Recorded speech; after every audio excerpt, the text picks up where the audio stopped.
In the morning, you got me up, all cause you need to talk. Till 4 in the evening, wanna break up, say that you've had enough.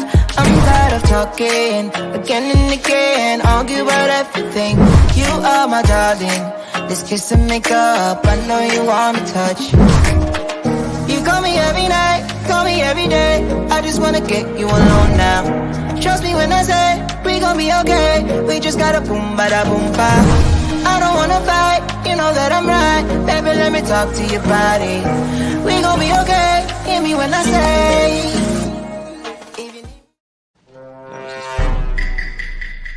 The greatest trick the devil ever pulled was convincing the world he didn't exist.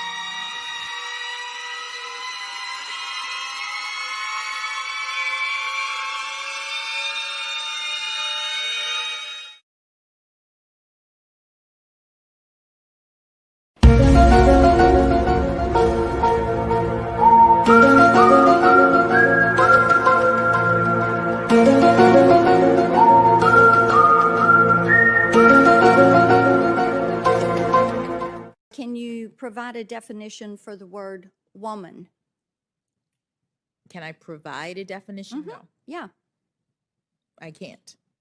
You can't? Not in Okay. this context. So I'm you not a believe the biologist. meaning of the word woman is so unclear and controversial that you can't give me a definition?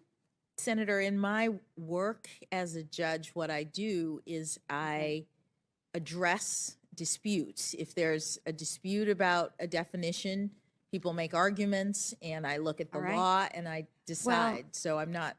The fact that you can't give me a straight answer about something as fundamental as what a woman is underscores the dangers of the kind of progressive education that we are hearing.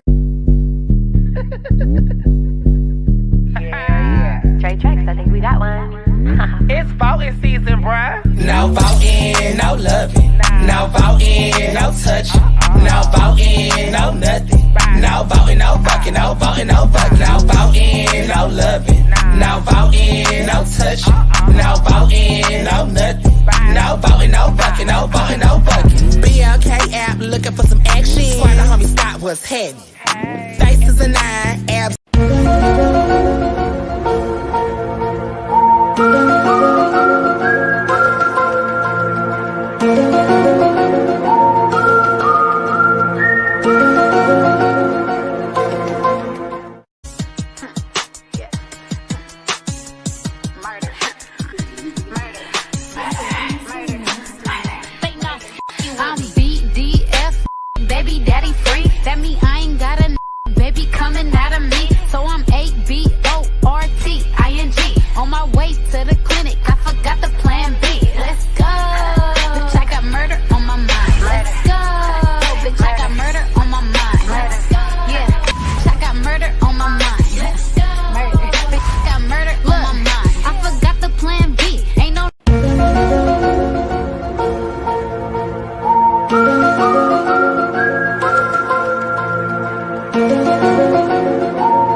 Yesterday, October 5th, 30-year-old Kira Hudson was shot to death in front of her children. A week ago, she posted this video on Facebook. It was a desperate plea for help. According to her family, Kira had been staying at her mom's house to get away from her abusive husband. Kira said that she begged the Buffalo police for help, but they refused to help her. She left her mom's house yesterday to drop her children off at school. She was planning to go and file for custody. But her mom said when she left, she wore a bulletproof vest and told her that she believed her husband was going to kill her. Shortly after she left, her sister said that her husband rammed Kira's car and then got out with a shotgun, shot her, and then pulled off. Her 3 children witnessed the whole thing. Police are now searching for Kira's husband, Adam Benfield, who was wanted for questioning by Buffalo PD. Now that more people are becoming aware of what happened to Kira yesterday and the abuse that she was suffering, people are questioning the actions of the Buffalo PD, and many believe that they failed Kira by allowing her abuser to be free.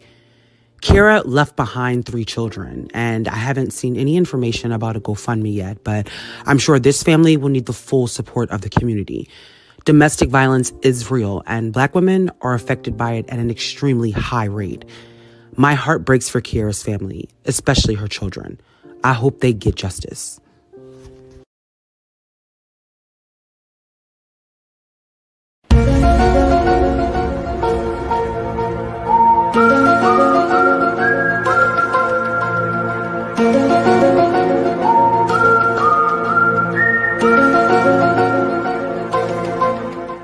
If you are married or in a committed relationship with a man, you should not be withholding sex from him for no reason. Keep in mind, I said no reason. I know some of you, you may have just had a baby, you're postpartum, or you and your man are going through some like real issues in your relationship, or something else is going on, and you have a legitimate reason why. I'm not talking to y'all. I'm talking about those women who just don't feel like it or just don't want to for weeks, sometimes months on end. Can you imagine if a man did that? Like just all of a sudden just stopped wanting to sleep with his woman? Y'all be ready to raise the deepest, darkest pits of hell. And it's a little suspect, because if you not giving it to your man, who you giving it to? Now listen, guys.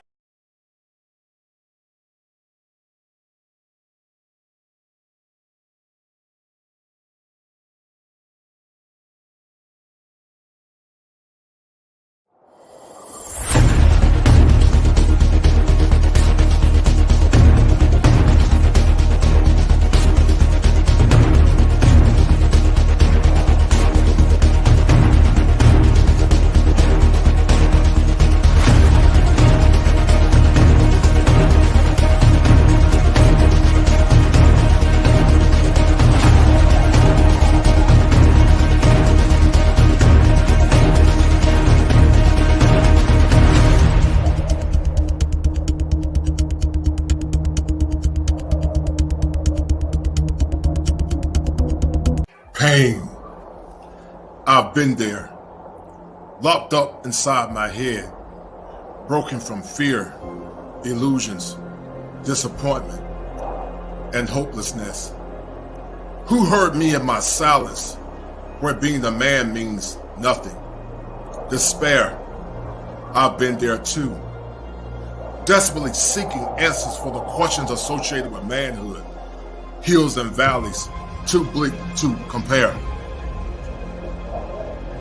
Stress, suffering in a utility silo, no comfort, no security, no freedom, no justice, just do it for others.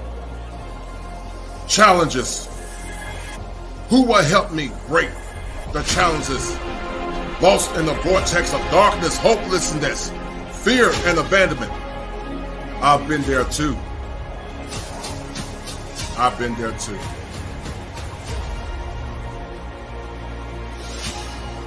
Take the next step to your destiny. Join me in this fight.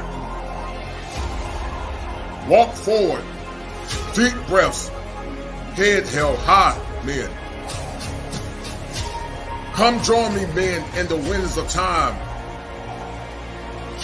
Stories, hopes, visions, purified in the fire.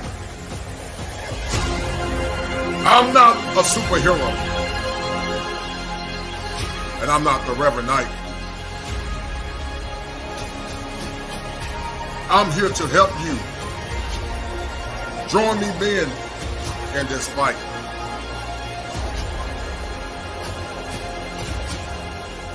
Break the chains of your mind.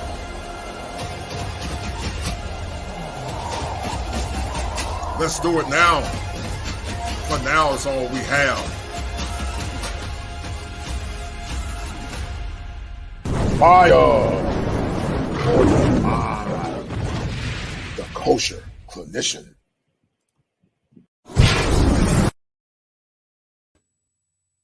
All right, guys, we're about to start the stream in a minute. This is going to be a very comprehensive show.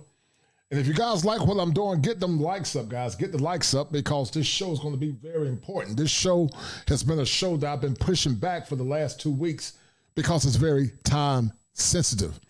It literally took me about 6 to 7 hours to put this show together with all the effects and whatnot. But because I want to see you guys win, I want to see you men win and understand what you're dealing with, the question remains on tonight is this. Are you a victim of Pandora's box? Are you a victim of Pandora's box? Get your pens and paper ready, guys. We're about to do it. 1, 2, 3, 4.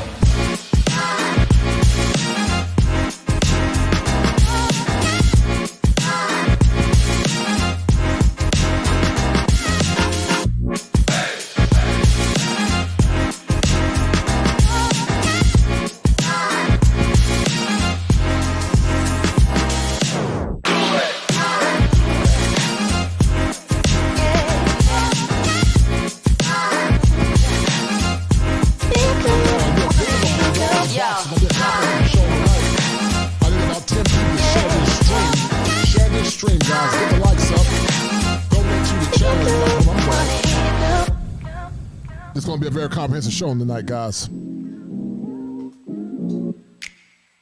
All sorts of evil has come out of Pandora's box. Are you a victim?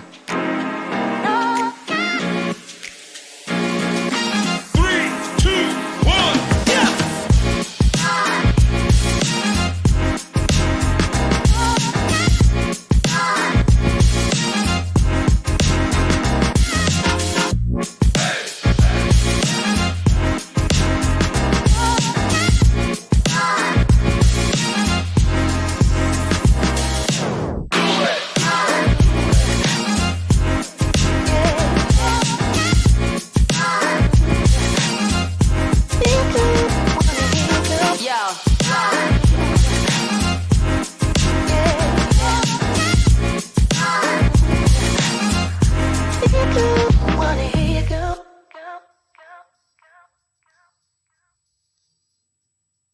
All right, guys, we're about to get into it. We're going to have a comprehensive show on tonight. It appears, guys, that as the world has begun to get more darker, some would argue that the more things change, guys, the more they remain the same. And you might ask me the question, clinician, why did you choose Pandora's box? Well, it could be argued that Pandora's box is the reason why some of you men are thinking about getting wives from other countries.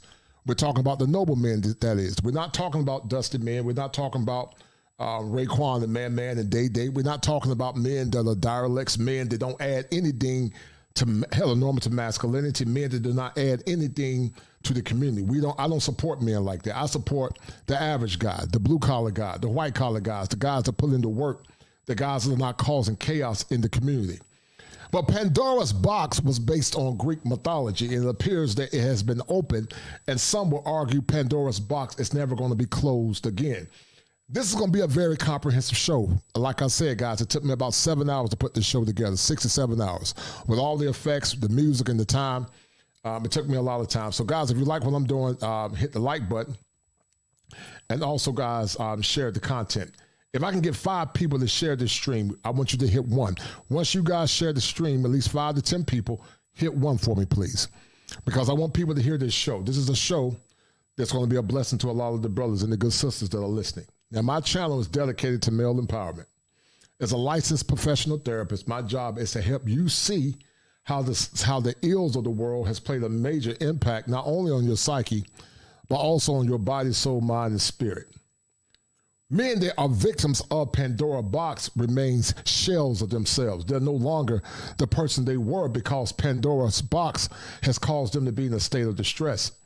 And when you are a victim of Pandora's box, you compromise your integrity. You compromise your power. You compromise many things, guys. You compromise many things because you're caught up in the quagmire of the world. But Pandora's box is something that we see happening in our society now. Never before in human history we could argue that we're beginning to see depravity at the level that we're seeing it tonight or today. And because of that, as I said earlier, it's caused a lot of men, good men, white men, black men, all men to be in a state of flux in perplexity because they're sick of the things that they've been dealing with here lately. So we're going to get deep into it, guys. Thank you, Jared Bogarty and also Max714. I need about 3 more people to share the stream, guys. 3 more to share the stream. I appreciate it, Max714. I appreciate it, brother. It's a lot of work, man. You guys don't know the amount of time and work putting these streams together. It's a lot of work, and it helps me help you guys when you share the streams. Thank you to the brothers that have shared the stream, but also donate to the channel and also share the content. So we're going to get into it in a minute, but spiritual depravity was one of the things that came out of Pandora's box. And I'm going to show you guys I'm going to give you a contextual framework to Pandora's box, a little bit of a background of Pandora's box. And it's going to help you guys understand what I'm talking about. I got 2 that donate, not donate, but shared the stream, Jared and Max7114. I need 3 more people to share this stream. Lando Chris Calorisian said, that's why I'm leaving the West Passport and Travel Bros, no doubt. Shout out to Joe Jett, but it's going to be a good one. Shout out to XL Pro and Lando Calorisian. I think David came in the past, but this show had been put back on production because it's a time-consuming show. But I'm going to show you guys some because this information is very important. And I'm going to show you, good brother, something about what I've dug in my archive about what Pandora's box means. Why Pandora's box and the modern woman. Hold tight. Let me show you guys something. Because Pandora's box has now been opened. And some will argue it's never going to be closed again, not on up till some would say the judgment. But Pandora's box, the evils of the world, one day fulfilling her destiny and curiosity got the best of Pandora, and she lifted the lid of the storage jar, which released all the evils of the world. These terrible things included disease, war, vice, toil, and the necessity to work for sustenance. And some would argue it could be synonymous to what happened with Eve. Eve took the bite from the apple because she was caught up in her lust for power or lust for curiosity. And see, guys, we'll never have the women that your grandmothers and your great-great-grandmothers were because Pandora's box has been opened. And the 3 or 4 major topics we're going to talk about on tonight are spiritual depravity, moral relativism, and also euphemism or feminism, and then also the sexual revolution, as they are parts of one another. You men have been in a state of perplexity for a long time because some of you have never experienced what true love is. Some of you guys have never experienced what a woman should be to you and also for you. And it's caused you to be in a state of distress. But Pandora's box has been something that's been on my mind for a long time, as I said earlier. And we're going to get deep into it on tonight. We're going to get deep into it. Shout out to my man, Top Gun. We're going to get deep into it tonight. But spiritual depravity, and I'm going to say something, guys. I'm not here to push religion. You believe in what you want to believe in. If you don't believe in the Hebrew God of the Bible, that's fine. I'm not here to push religion. You believe what you want to believe in. But I do believe that there was a time when our ancestors and our people were more sound and sane. The current world that we live in now is devoid of faith, family, and community. I'm going to say it again. The current community that we live in now is devoid of faith, family, and community. And see, the problem that's happening now, guys, what is up is down, and what's down is up. And it's caused the world to be in a tailspin. It's caused the world to be in a state of confusion because of spiritual depravity. The book of Timothy said in the last days that men will be professing themselves to become wise, but they will become fools. And they will have a form of godliness in the last days. And we're seeing that now. We're seeing it because the world is no longer like it was when I was a kid growing up in the 90s, in the 80s. And as Bishop Williams said, y'all ain't going to talk to me. When it comes down to clinical things, guys, we talk about body, soul, mind, and spirit. But the spiritual nature of man and mankind is one of those things that have been more or less minimized in the current world that we live in. There was a time when good was paraded, but now good brothers like yourself and good sisters trying to do the right thing, those people now are shamed. And so that's a sign of spiritual depravity. And because it's a sign of spiritual depravity, it was one of those things that was in Pandora's box. And it appears that somebody more sinister is behind the scene that has opened up Pandora's box. And because that box is opened up, guys, it also will appear that the world that we knew would never be the same again. I'm gonna ask you guys a couple of questions. Have you been a victim of Pandora's box? Have you been confused and conflicted with what you see in the world today? And has it caused you to be in a state of distress? If it has caused you to be in a state of distress, I need you guys to hit 1. But in the meantime, guys, get the likes up. Donate to the channel. This show is, as I said, this topic is going to be a good topic.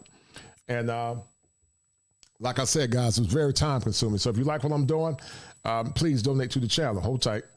Appreciate you brothers tuning in and listening, because we're going to shut it down on tonight. Shout out to my man XL Pro. I appreciate XL Pro. Thank you, brother, for your kindness, brother. You're a good brother. I appreciate XL Pro always showing love for checking in, no doubt, man. Much love and blessings to my moderator, XL Pro, always showing brothers love. XL Pro, you are a pro, because we need brothers like yourself that not only donate to the cause, but also seek to bring balance in a world and time when things are very dark. But we're going to get into it, guys. Some will argue that Pandora's box was open when they took faith out of not only the homes, but also the schools. And now, the world that we remember of the past no longer exists. And once again, guys, that's a byproduct of Pandora's box. Yeah, that's a byproduct of Pandora's box.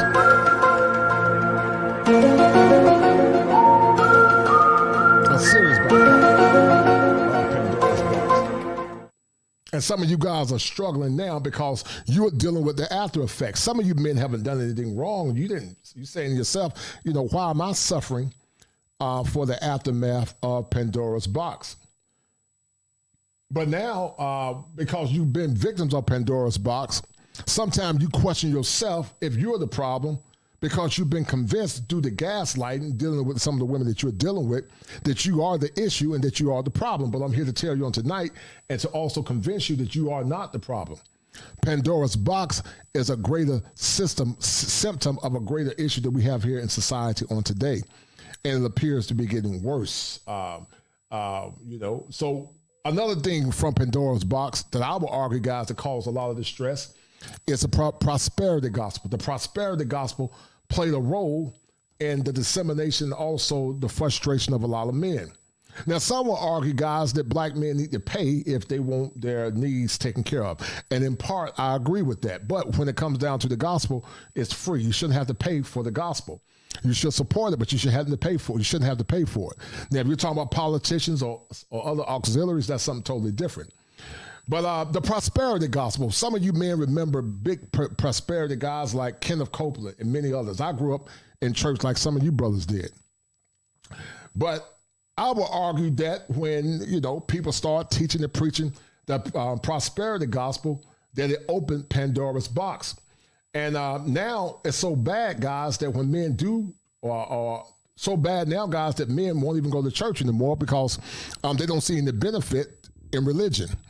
And because they feel that many times religion doesn't benefit them. And it's not only the church. Some of it is also the Nation of Islam.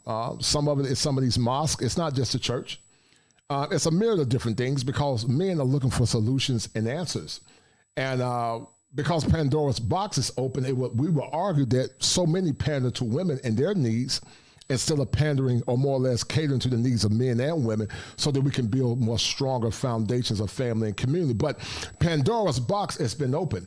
And as I said before earlier, guys, some of you men are a shell of yourself because of it. You don't feel like you belong in the world anymore. You don't feel like the world understands you or hear you. You don't feel like that whatever you do or whatever you try or strive to do, you feel like it's never enough.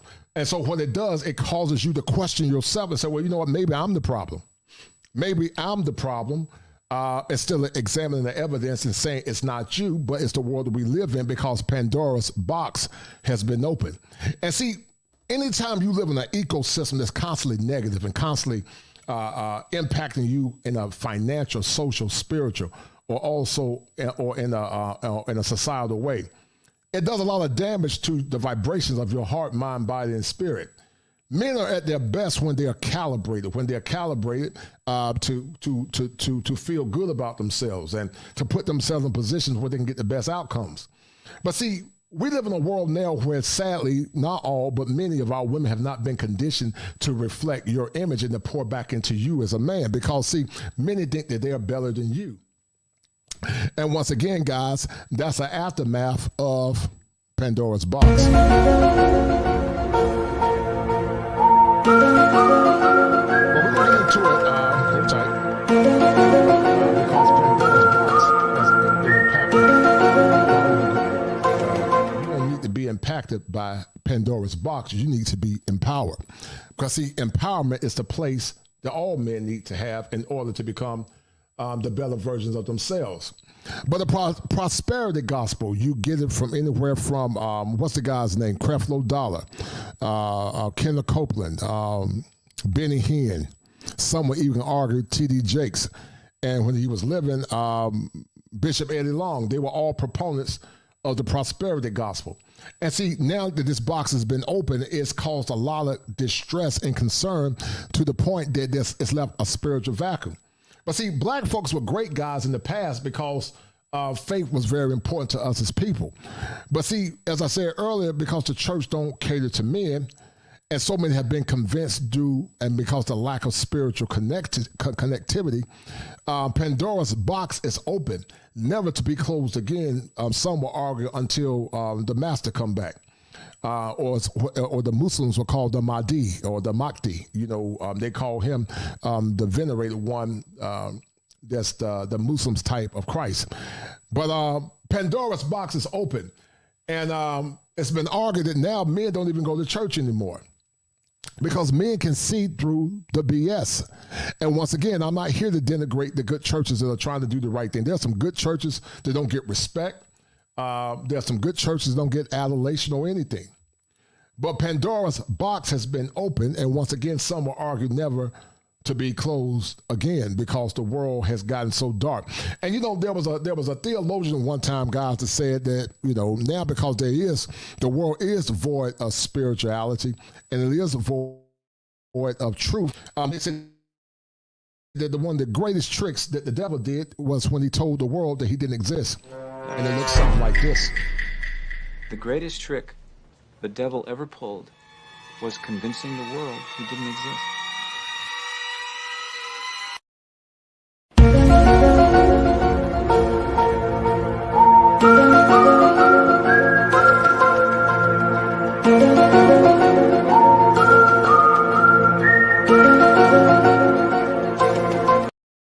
Yeah, Pandora's box. Pandora's box had made you men a shallow of your former selves. You are a shell of your former self because of Pandora's box. You believed in the illusion of love. You believed in the illusion of faith. You believed in the illusion of family and community. You believed in the illusion of all of it, only to be left in a state of suspended animation, frustrated, and also wandering in the wilderness because you've been a victim of Pandora's box. I'm going to read through some of these comments, guys, as I get deep into it. Shout out to Gail Nelson. How you doing, sis? And you're right, Max 7114. We live in a very hostile environment. Yes, sir, we do. Shout out to Gail Nelson, and also shout out to Barrel Hamilton TV. I appreciate it, brother.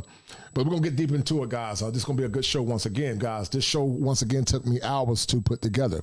So if you like what I'm doing, hit the like button, share the content, donate to the channel. Shout out once again to XL Pro. But more or less, they pandered the truth, or they didn't pander the truth, or they didn't teach the truth. They pandered to women because they know the women were some of their greatest contributors. They didn't continue to speak life into the brotherhood.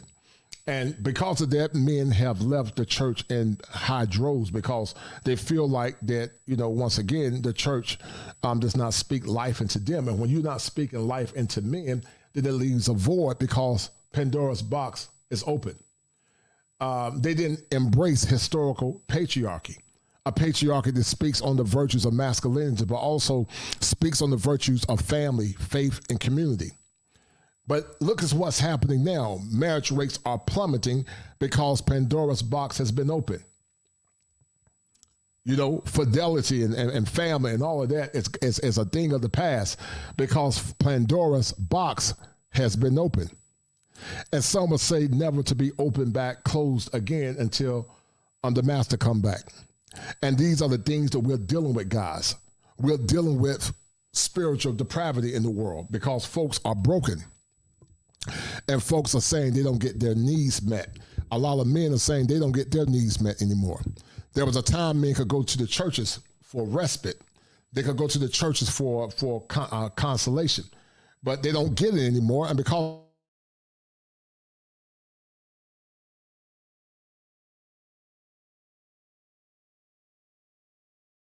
guys, once again, Pandora's box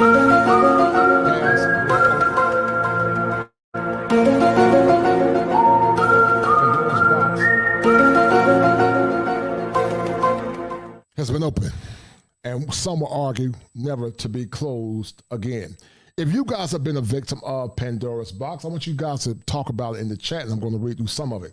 If you guys got a comment you would like for me to read, please hit the super chat or the Cash App, and I'll read your comments. As I said earlier, this show was very time consuming. We had a good show on yesterday with Shay Sade talking about natural hair. And once again, these are the kind of shows that are necessary to talk about the psychic evolution that many of us are dealing with, or the psychic de-evolution that many of us are dealing with. But another virtue that came out of Pandora's box that was a negative, in my opinion, is something called moral relativism. And moral relativism, in my opinion, has led to a lot of the destruction, guys, that we see here in the world today. Moral relativism posits this: your truth is your truth, and my truth is my truth. That's moral relativism. It says that who are you to tell me what my truth is? Even though there's no such thing as your truth and my truth. It's only objective truth. The truth is the truth.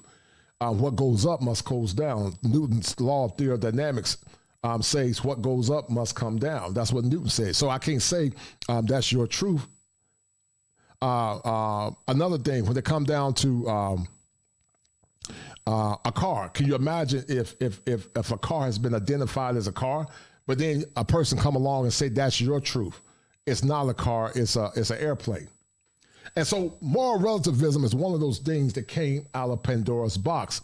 And the wicked one is behind the scene that's causing a lot of this distress, if you believe in it. The Muslims, the Jews, and the Christians, they all believe that there's a dark one behind the scene. But sadly, many don't believe that he exists. You know, some of you have been convinced that he don't exist. Y'all say this is a figment of your imagination.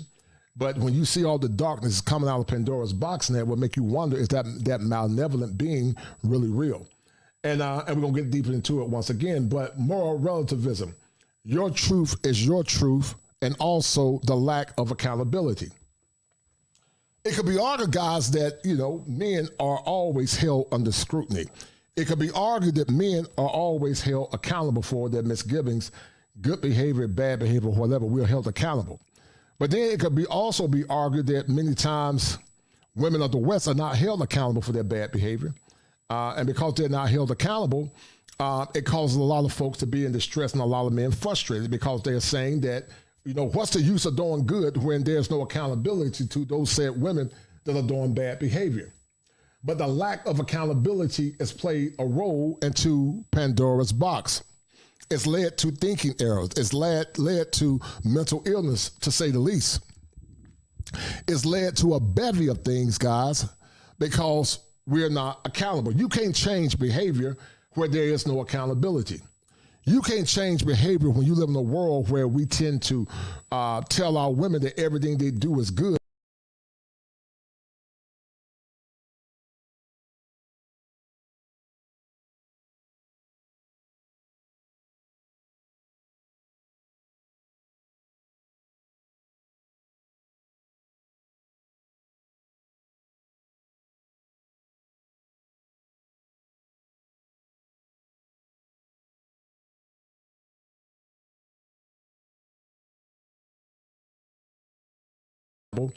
it continues to allow Pandora's box to not only be open, but stay open. And as I said before earlier, some of you men are victims of Pandora's box because of the lack of accountability. The lack of accountability have led to blame all men. They say blame all men now. You know, men now are this guilty until proven innocent. I've been a victim of Pandora's box. Some of you brothers that are listening have been victims of Pandora's box. Mac 714 said delusional mindset had become the new common sense. You're right, brother. I agree with you 1,000%. Delusional mindset has become the new common sense. You're right. Shout out to my man, Tim Howard, for the $5 on Super Stick. He said, busy, but still listening, fine for your mind. No doubt. I appreciate it, Tim Howard. Thank you, brother. But these are the things that we're dealing with, guys. It's a different world that we live in. Very toxic, very hostile. The lack of accountability. We see it all the time now, not only within some of our women, but also in our children.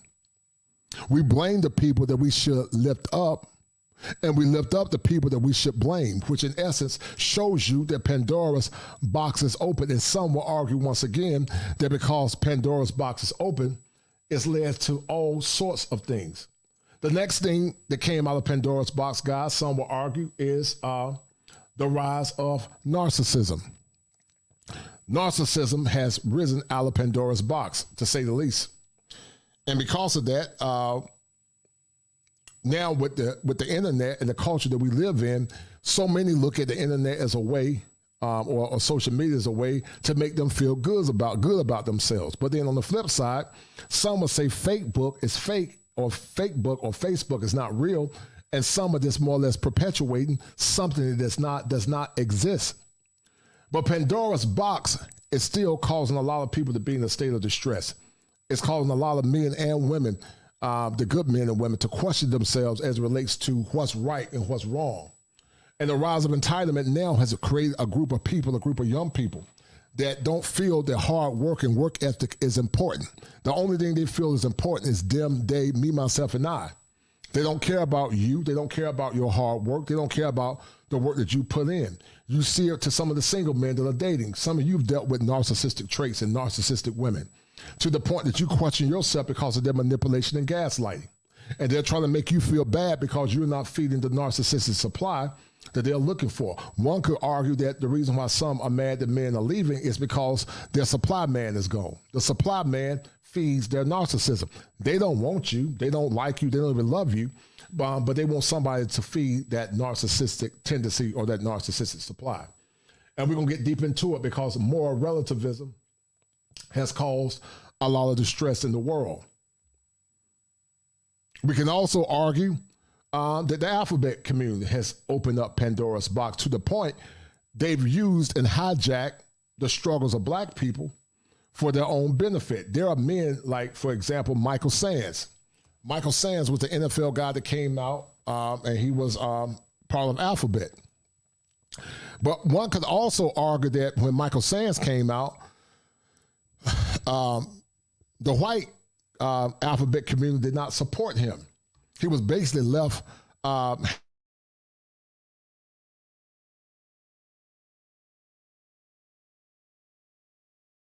guys, they don't do what's best for you, all they do what's best for themselves. And that's a problem. Always focus on what's best for our own best interests. Even though we're not monolithic as a people, we should always focus on our own best interests. And guys, I know the stream is acting a little crazy. I don't know, the connection's a little unstable. They're having a lot of issues with StreamYard here lately. It keeps going up and down.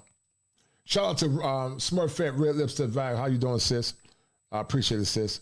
But once again, guys, moral relativism and also the alphabet community. How many of you brothers remember Michael Sands, the guy that was, he was gay, the gay guy by the name of Michael Sands? How many of you brothers remember Michael Sands and what happened to him? Because Michael Sands, when he was going through the issues he was dealing with, he felt like when he came out, he didn't get the proper support that he was looking for. And many times in the alphabet community, many times You always be black before they see you as being alphabet. And that's once again part of Pandora's box. That dude struggled because when he was going through what he was going through, some will argue that that Missouri lineman, many didn't support him, but also many did not speak up on his behalf when he was dealing with the things that he was dealing with. I'm not here to castigate anyone that's part of that community. You believe in what you want to believe in. But on the flip side, I do believe that the needs and the concerns of black people and the black community, especially black men, should never be hijacked only to be used against them when it's beneficial. I believe that our community and our people should look out for our own best interests instead of letting other people use us as a linchpin to step on us, only to leave us at the bottom once they have more or less stepped on us. And that's part of moral relativism. I'm going to show you guys something. He was a defensive player of the year at the SEC Conference. Right, he was from Missouri. Shout out my man, Teron Mormon. What's up, young buck? How you doing, young lion? Jared said, I remember he was cut right there. He was drafted. Right, he didn't last long. But Pandora's box has been open, guys, and I'm going to show you guys something that I've created and crafted. I'm going to show you to you, brothers and sisters. Hold tight. And this is part of Pandora's box. But part of moral relativism is also something called delusion. Delusion is part of moral relativism. And guys, this is fair use.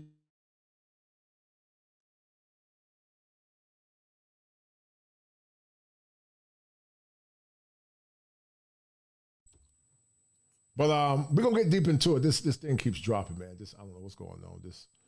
It keeps dropping. But Michael Sands, and not only Michael Sands, but many others that were victims of moral relativism, has caused Pandora's box to be open. And as I said before earlier, guys, some will argue there's something dark and sinister that's behind the scene that's causing a lot of the stress that we have going on in the world today. Pandora's box has been open. The greatest trick the devil ever pulled was convincing the world he didn't exist.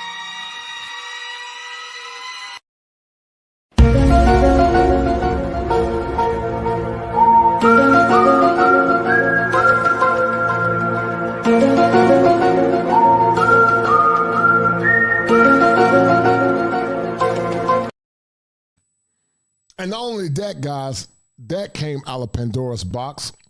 The sexual revolution came out of Pandora's box. But before we got to that, we had, or what we have now, guys, is something we continue to have, is something called moral relativism. And I'm going to show you guys on this clip real quick, and you guys tell me what you think. Fair use. Guys, get the likes up. Donate to the channel, please, if you have not donated. And in the meantime, I need you guys to do me a favor because this robot has been bugging me. He's been sending me texts. The robot said, guys, go hit the like button. Feed the robot. Hit that like button. Go ahead. Do it now before I reach out into that screen and twist your hand like Aunt Esther. Hit the like button. Thank you. Destroy. And one of the decrees of Aleister Crowley, I don't know if you guys heard of him, is do as thou wilt. And that's part of the moral relativism. Do as thou wilt. But now things have gotten so sinister, guys. This question is being answered now. The lady that was the Senate, she couldn't even define what it is. Because now up is down and down is up. What is a woman? Can you tell me that? Fair use. Well, you're at the Women's March. You must have some idea. Please, if one person could tell me what a woman is. You are not here for women. We ask you to leave. What is that? And see, guys, you know, this guy, he's a film writer, Michael Walsh, and Michael Walsh has answered the question. Nobody can answer the question, and many others cannot answer the question because of moral relativism. Your truth is your truth, and my truth is my truth. And moral relativism has led to delusion. If you grew up in the 90s back, we remember a time that we didn't see that nonsense that we're seeing now. Normal is abnormal, and abnormal is normal. And because of that, it's caused you to question yourself and say, because you have been a victim of Pandora's box, only to be a shallow of yourself, am I crazy? Am I the one that's crazy? Or is it the world that we're living in? And some of you men have dealt with it, and also some of you women. But because my channel is for male empowerment, my focus is on men and male advocacy.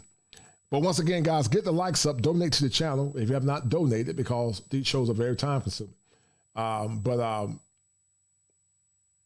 Pandora's box, once again, guys, is moral relativism. Hold tight. I'm a husband. I'm a father of 4. I host a talk show. I give speeches. I write books. I like to make sense of things. A woman is not anything in particular. There is not one particular thing. It could be many things to many people. Some women have penises, right? Some men have vaginas. I like scented candles, and I've watched Sex and the City. Yeah. How do I know if I'm a woman? That's a great question. You're not. Have this kind of thinking, guys, impacted you all in a negative way? Have this kind of thinking impacted you brothers in a negative way? And if so, tell me how. Shout out to Peace of Mind. How you doing, dear? And I'll shout out to Gregory Scotland. But have this kind of thinking impacted you guys in a negative way? So tell me how. Hold tight. You're not a scientist. You're not a gender studies major. No. How do you know that you're a man? I guess because I got a dick. Can a man become a woman? I'm not a woman, so I can't really answer that. Women only know what women are. Are you a cat? No. Can you tell me what a cat is? You want to tell us what a woman is? And see, guys,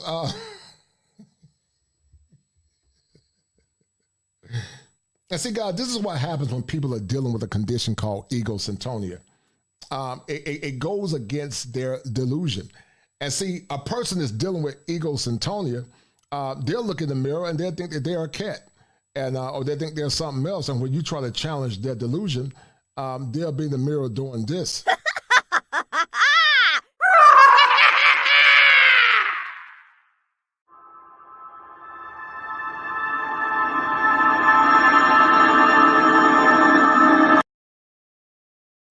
Shout out to my man Top Gun. He said no voting, no vucking. He said clowns, no doubt. And also shout out once again to thank you, dear. How you doing? I think you're a therapist as well, I think. But how you doing, young lady? Glad you popped in. But this is what we're seeing now. Pandora's box, guys, has been opened. Moral relativism has become the new norm. Egocentria is becoming the new norm. Because egocentria is tied to delusional personality disorder. We're dealing with a lot of delusional people now since Pandora's box has been opened. And it's been open, guys, to the point that some say it's never going to be closed again. And it's caused you to question who you are as a person, your value system, and those things that you deem to be part of your boundaries as well.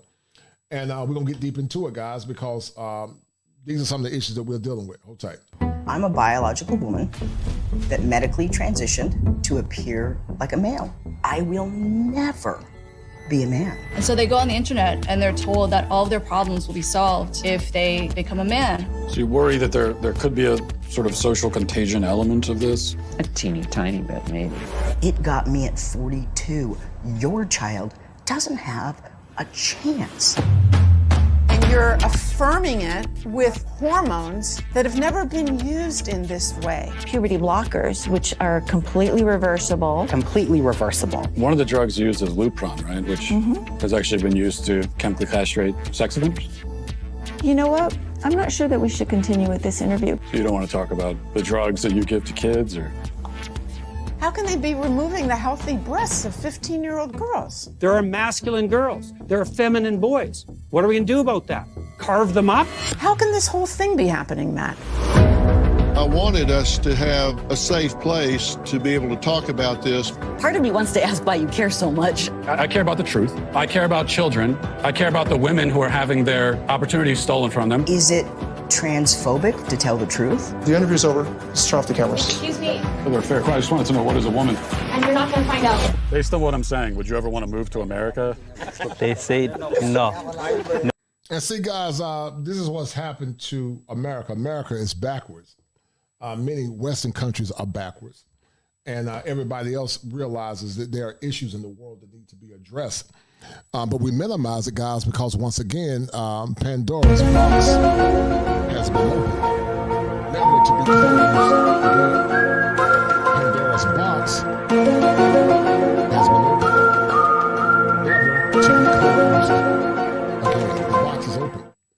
question is, will it ever close again? And you're right, Max 7110. The devil is he's definitely in the detail. The devil is in the detail. You're right, brother. And these shows are controversial. I'm not trying to be controversial, but, at the end of the day, it would be remiss of me not to include the spiritual component because famous parapsychologist by the name of Carl Jung, he talked about parapsychology. He talked about the supernatural or the paranormal, things that supersede science. And some will argue that something pernicious is behind the scene that's causing a lot of issues in this world. We can either minimize it and bury our head in the sand, or we can open our eyes and understand that not only are families under attack, the community is under attack, common sense is under attack. And anytime rational men and women begin to speak out, then it's a problem. But we're going to keep listening to it, guys. And once again, guys, if you like what I'm doing, please donate to the channel. Thank you. I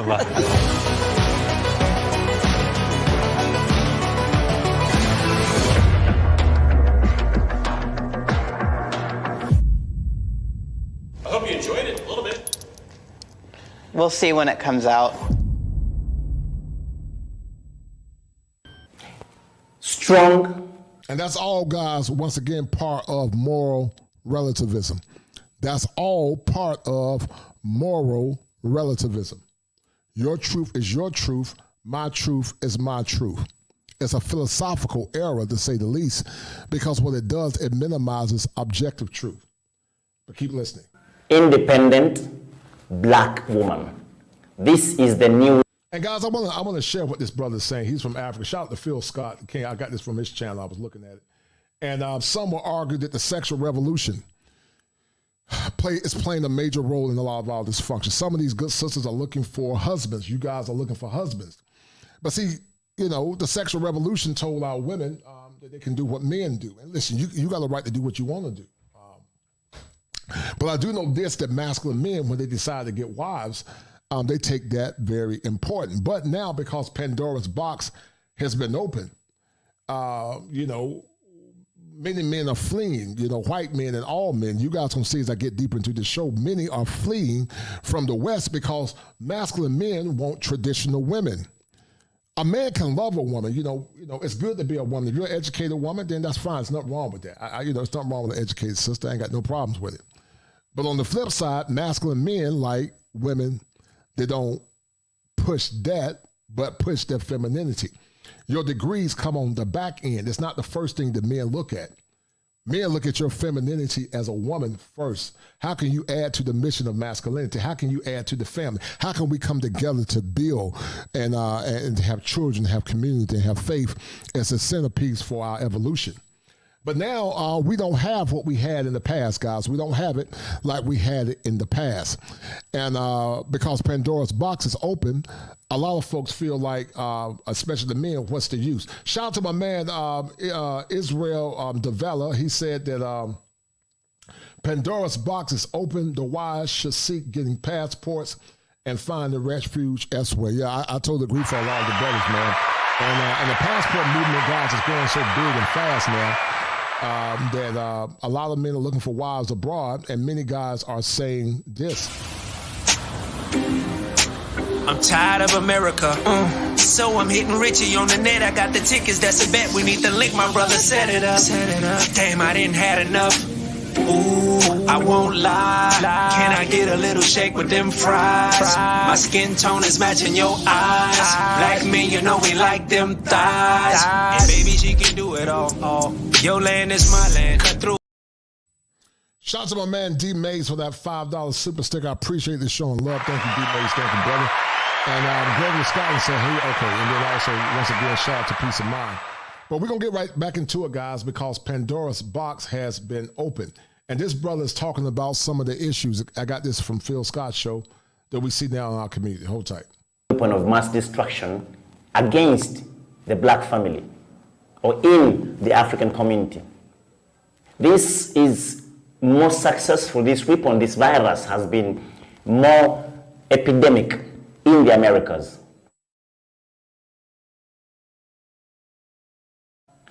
And in the continent, it is beginning to take shape through the education of kids about, women emancipation and how the man and the woman are equal. What a man can do, a woman can do better. Now listen, if you are a sister watching this from the Americas, anytime you hear those three words, strong, independent, black woman, know that you are being weaponized against the black family.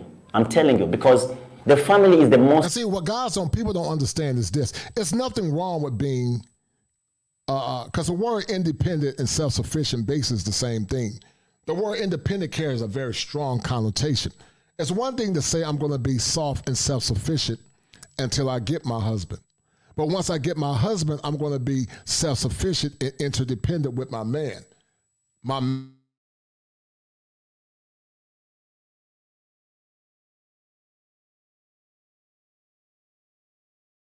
Build a community and build my family. But so many have, because they're going through what's called vicarious trauma. They suffer from the struggles of what their mothers went through. Anything associated with masculinity and order, they see it as something negative. But women need to be under strong masculine men that can love them, guide them, protect them, and die for them. But the question is, are you worthy of that kind of protection? What are you willing to render to that man to get the kind of things that you want? Hold tight. Basic. It's the most basic and the most profound unit of society. Because from families, we have little neighborhoods. From the neighborhoods, we have a society. From the societies, we have entire nations. Everything that we see happening today in the world can be attributed to the family. Everything good that we see in the world, it is attributed to the family. And anything bad that you see people doing is attributed to the family. Why? Because each and every perpetrator of evil comes from a family. That is the foundation. And that is why our oppressors are preserving their families. I'm telling you. And they're making sure that the black family is totally destroyed. And how have they done it? They have weaponized the black woman. They are empowering them economically. They're empowering them socially to build and bring them into independent women. That is why we have so many single mothers in America. So many women that that have been so educated in the field of being independent. And by that we are defying nature. We are not only defying nature, but that defiance of nature is resulting into the total destruction of the black family, especially in the US. If you remember, when the civil rights movement was brewing, we were winning. The black people were winning because the queen and the king were hand in hand. They understood that. Do you guys agree with what this brother is saying thus far? And if you do agree, tell me what you agree with. Do you agree thus far? So tell me what you agree with. Hold tight. They had a common struggle. They understood that they had a common enemy, and they understood that there was a pathway that was set to achieve victory in the civil rights movement.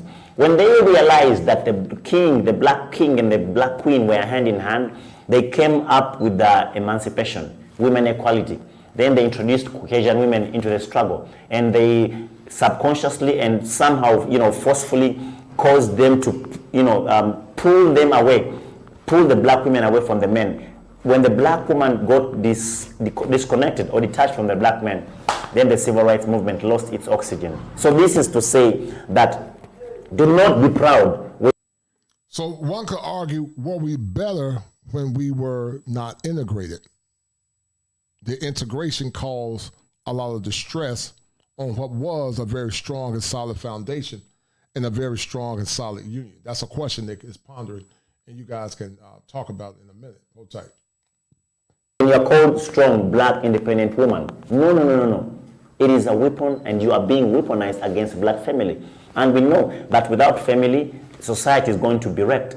Look at all these things that we're having in the black community. Look at the feminization of our young black males and the adult males. Look at the masculinization of our women. They're being grown to think independently. God was not stupid to create man and woman, all equal in value, but different in roles. So if we have women taking on the roles of men and we have men taking on the roles of women, then you have a dead family completely.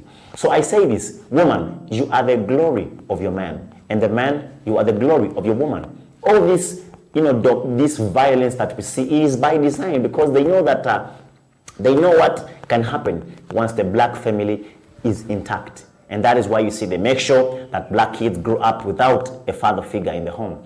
They make sure that they empower the woman financially to. And there was a time, guys, when we were unbreakable. There was a time when black men and women were in unison with one another. But now all the infighting, the gender warring, is a byproduct of, some would say, the sexual revolution. But we're going to talk about it because it's destroyed a lot of the fabric that's in our community and also in our family. Hold tight.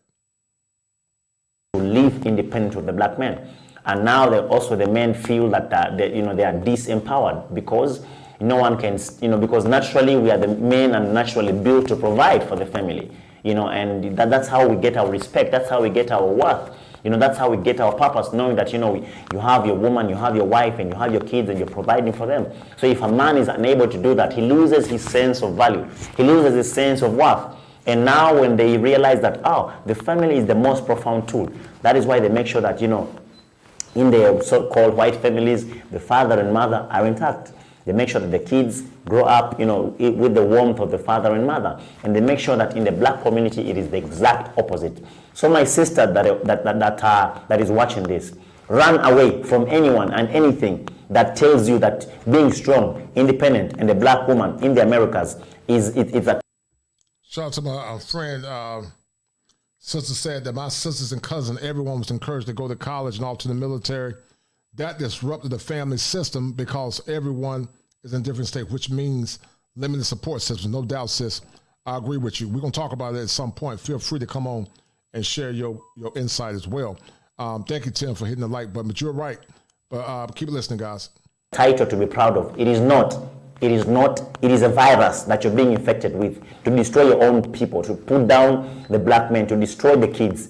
Do you understand? Run away and close your ears to any system, any program that seeks to empower you away from your man, because by doing that, not only are we defying nature, but we're also contributing directly or indirectly to the total destruction of the black family. And without the black family, or without the black family being intact, all this Africanism we're talking about is not going to have any oxygen. So please watch out, be aware, okay? And that is all I have for today. Again, to remind us of the African Diaspora Investment and Community Expo happening, the first edition in 2022 right here in the country, saving up some money for the first edition of the African man, put them in their place and tell them how you diminish.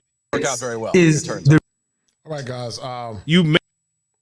So when a woman puts a lot of miles on her body, so shout out to Sister man, Gail put them in their Nelson. place and tell them you don't qualify for me. Hold tight. Okay.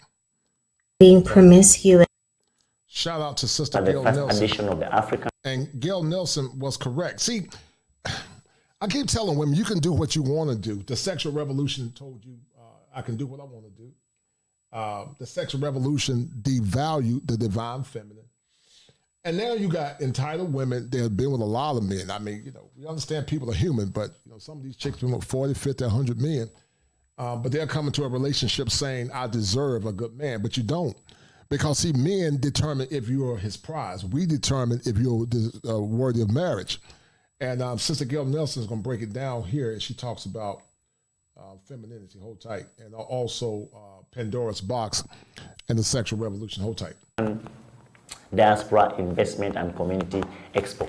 I remain Douglas Majoga from Kampala, Uganda. Thank you. So we got one of our sisters from Guyana that's going to have her commentary on just what the modern women are doing today. She is floored. Let's review it. I don't know what's going on with our women. They are reveling in being promiscuous and temporary and low value. It's crazy. Yes, that that low. I'm glad she used that term, low value behavior. It is low value. The most simplistic thing that you can do is be a freaking Jezebel. Okay, it doesn't require no work to do that whatsoever. That's just so low brow, so low behavior, so low vibration, whatever you want to call it, right? But those same kind of women wants a man that has upward mobility. That's who they want. But yet they don't qualify for that when a man put them in their place and tell them you don't qualify for me. Look at how you get down. Then they want to get mad and get upset. But the women that qualify for them will make sure to prepare themselves to get those men. No man want a car with 1 million miles on it. Okay. He's not going to go spend brand new showroom prices on a car with 1 million miles. If a car got 1 million miles, it has no value. So when a woman puts a lot of miles on her body, sleeping with a lot of bodies, you make yourself low value. And sadly, guys, this is what the sexual revolution has done. The wicked one, someone behind the scene, he has opened Pandora's box, never to be closed again. The greatest trick the devil ever pulled was convincing the world he didn't exist.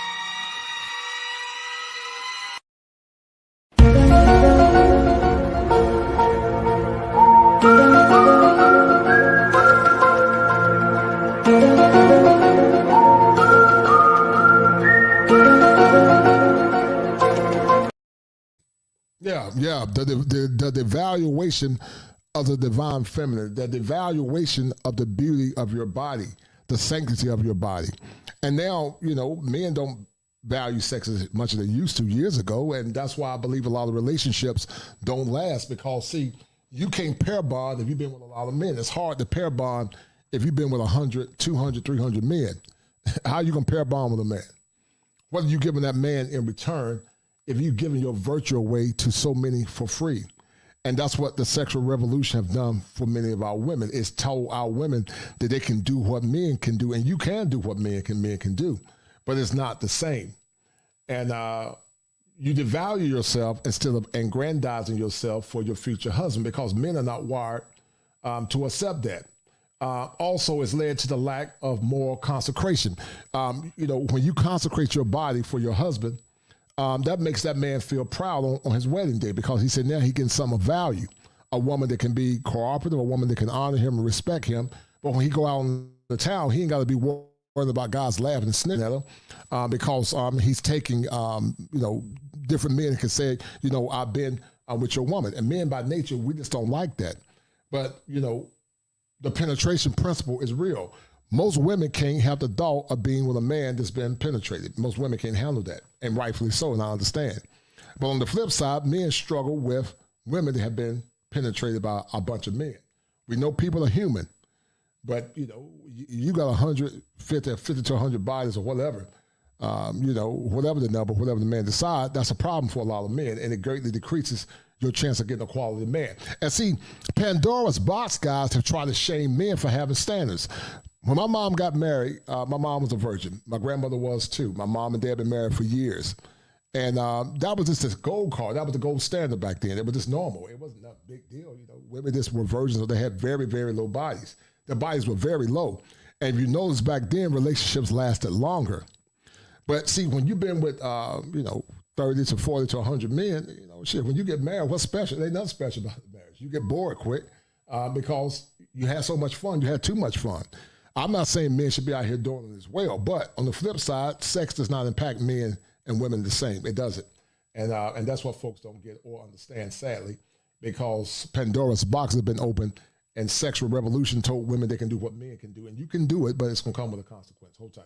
Diminish your worth as a woman in the eyes of men. You don't have to believe it. You can be a feminist. That's fine. That's fine. But when it comes to men choosing you, yes, your body count matters.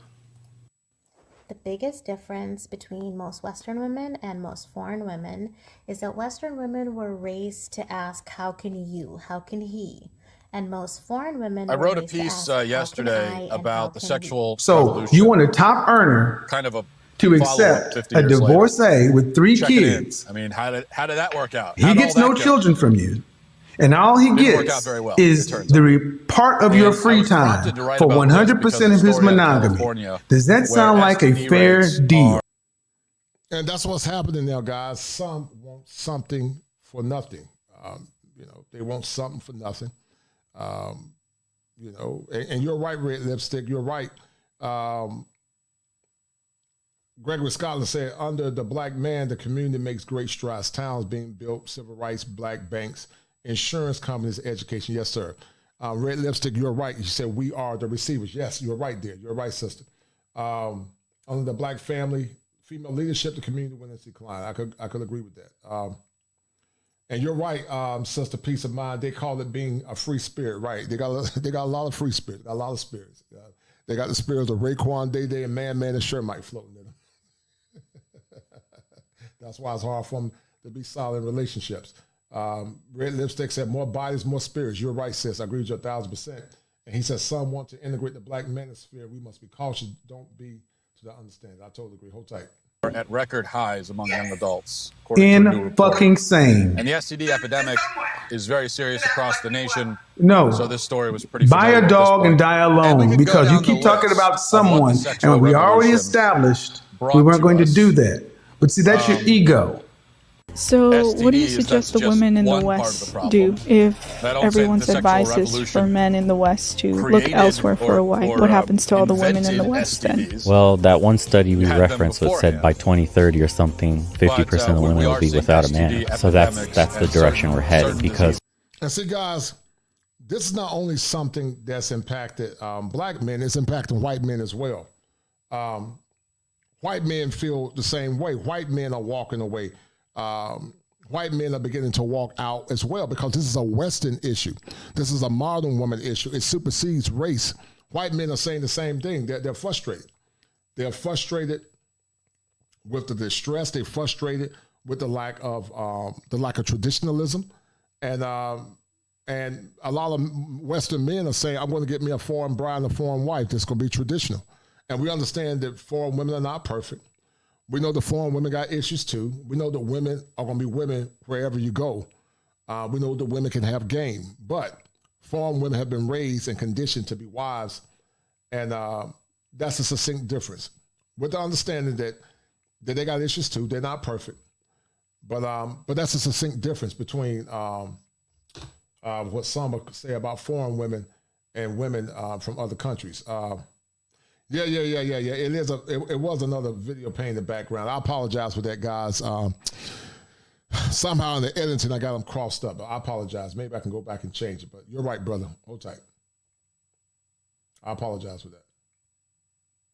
the men that are looking for those traditional values are starting to go overseas, and then two, the other half of the men are just checking out completely. They don't want to deal with women at all. So this is going to be a big issue that women are going to deal with in the future as their options dwindle. I would refer to myself as a slut. You know, I went through a divorce, and then I started dating after that. And it's like, well, if going out on a date with a guy makes me a slut, let's start with AIDS. Then that's just what I'm going to be. I don't think going out on a date makes you a AIDS slut, epidemic but having sex with different men makes you a slut. Well, what does it make you if you have sex? See, she said, what's the difference when women do it? Listen to what Jesse Lee Peterson said. Hold on. Of the sexual revolution. Slut maker. And that is not coincidental. Women are wondering, like, why aren't men wanting to get married these days? Why are men not even approaching me and talking to me anymore? Why are men checking out completely? Epidemics of gonorrhea, syphilis, chlamydia. Look at the risk reward of getting into a relationship with a woman, potentially for a family and kids. If you look at a chart of the you know, divorce if you rate, want to it's very sleep around and interesting. just like hoe it up as a dude just and to kind of fact check salute, here. brother, go Don't do it now, handle but business. after the video. The game ends in the same for us. Can you find happiness? Can you find happiness and joy for some men? It's great. But I think every man on a deeper level yearns for a family, yearns for that dream, like a woman that's supportive, nurturing. Which tells you that I'm these 100% problems convinced. they didn't start yesterday. That whatever they didn't start with the programming, sexual revolution. Whatever socialization, our cultural problems go back whatever much further manipulation that was done to black people during slavery and Reconstruction and Jim. Guys, I'm gonna try to get that clip together while I'm playing this. Give me a minute. I apologize once again. In my editing, I was trying to do so much, man. The editing got messed up, so I apologize once again. Israel Davila said that Top Gun said she has more career balance than Dennis Rodman. Peace of Mind said they're not as messy and vicious and messy. He said. Israel said, I can speak as well. Mexican, as a Mexican man here in California, we feel the same way. Right. Latin men are feeling the same way. Right, Israel Davila. You're right, brother. Red Lipstick Vibe said that we are not the same chicks. These chicks drive my blood pressure up. He said, my goal is to get a traditional foreign wife. I personally have chosen Asian, particularly Japan. No doubt, brother. I respect that. And some are doing it. And I can't blame them, guys, because Pandora's box is open, and it's been open for a while now, never to be closed again, because a lot of our women have been compromised. Sadly, many have been hoodwinked. They were told that they could do what men do, and I always say you can do what men do. You do what you want to do, but I always tell men and women that anything you do, it's going to come with a consequence. Oh, it's going to come with a consequence. Anything you do, it's going to come with a consequence. And you're going to ask yourself the question, am I ready to deal with that consequence? Because, see, this is what a lot of women do. Some of you women say, I want a man that don't lie. I want a man that's honest. But some of you women lie to your men before you get married. You don't tell that man the whole truth. You go into relationships lying, knowing that man, if he knew the truth, he would not be with you. And but yet you say, I want men that are honest, but you want honesty based on your own conditions. And masculine men have a problem with that. If a man is very masculine, we understand you ain't perfect, but don't lie to a man about something like that. No different than men. Men shouldn't be lying to women. If a woman asks you, have you ever been with a dude? You got a more responsibility to tell that woman the truth. Some will say, oh, it's not the same. Right, it's not the same when it comes down to the biological imperative, but it is the same when it comes down to the penetration principle. Men and women can't have the thought of the opposite ones being entered. It just goes against our psyche. Men struggle with that because men by nature are very dominant. And when we're in love with our woman, we don't have the thought of no other man touching our woman. This is how we're wired. And I just tell people to deal with it. This is how we're wired, and I deal with it. Deal with it. That's just how we're wired. Shout out to my man, brother Alan, once again, guys. I'm trying to get this clip for you guys. I had to go back and recut it.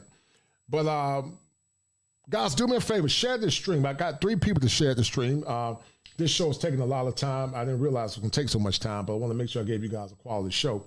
And you're right, official Carl Jung is no joke. He was definitely part of the parapsychology movement. I think Sister Peace of Mind, I think she's a therapist too. I think she is. I would love to hear her perspective at some point. Give me a minute, guys. Hold tight. Oh, it's taking this thing so long, man. Only 8%. But when I get the next one, guys, I'm going to recut it and I'm going to re-edit it. And I can bring it back up in a minute, so hold tight. Part of the 20th century, just a steady divorce rate still low, steady incline. You get to World War II, and there's a brief sudden spike, which coincides with a brief sudden spike in the marriage rate, and then it plummets back down again. And it starts that gradual incline, and then and that's what I said, similar to what Gail said. I didn't realize she had said it, but part of the sexual revolution is tied to euphemism, and it led to the de-evaluation of masculinity. It led to the de-evaluation of masculinity. The lack of morality was part of the sexual revolution. But also, guys, it's led to the rise of male virgins. Did you guys know that now 33% of men are virgins? I'm going to show you guys the clip real quick. Hold tight. 33% of men are virgins now. Hold on. 33%. 33% of men are virgins. All right, so let's look at the stat real quick. And then we're going to get back to that real quick. Hold tight. Let me drop that. Let me show you guys something. Hold on.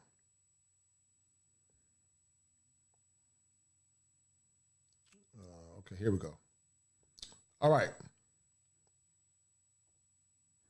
All right, so it says that the amount of sex men under 30 are not having has tripled in the past decade. So we live in a world, guys, where the women are having more sex than men. Not only more sex, but a lot of sex. According to the study, it said that the number of 18 to 29-year-olds reported no sex in the past year more than doubled in the last decade. And what that means is that women are selecting a certain type of man. Women are selecting a certain type of man. They're selecting a certain type of man. And only the top tier men are getting sex. The average guy or the lower tier men, they're not getting sex. So guess what's going to happen? Can you imagine a man that's been saving himself for whatever reason. Maybe he's saving for religious reasons, or he just can't get sex at all. But then he get with a woman that's had a lot of fun. How's that do a reciprocity for that man? It's not. Can you imagine how emasculating it would feel for a man? He get with a woman, she been with, 40 guys. He's been with none. That woman's gonna get bored of that virgin. And see, most women come in with the understanding, not saying it's right, that men gonna have, I think women want their men to have some partners. I'm not saying a whole lot. Some women, I will argue that most women don't want a man that's a virgin, unless she's a religious woman or she's a virgin herself. But on the flip side, a woman that's a virgin to low bodies, I think more guys would like that. Some guys don't care, but many guys do care. He said that the share of men under 30 who aren't having sex is nearly triple between 2008 and 2018, according to the data in the Washington Post. He said in 2008, roughly 10% of men under the age of 20 reported no sex in the previous 12 months, slightly more than the number of women. He said in the last 10 years, the number has hit 20% of men under 30, a rise of close to triple, while for women under 30, it has risen less than 10%. And so, guys, look at this chart. Look at the stunning chart of the men that have not had sex. Hold tight. So, in 1989, men were having a little bit more sex than women. You can see where women were a lot more chaste. Women were having less sex. But look at the chart, guys, in the graph. And it's less women having sex. More women are getting sex, but less men are getting sex. And that's a problem. The data comes from the General Society, the General Social Society Sociological Survey conducted by the National Opinion Research Center of the University of Chicago, which was running since 1972. It's also suggested the number of men who reported being virgins has tripled since 2008. And I, however, point out this may not be completely accurate since the way the data was reported, they could have had sex prior to 18 or only slept with men. Well, I don't know. But you guys get the drift.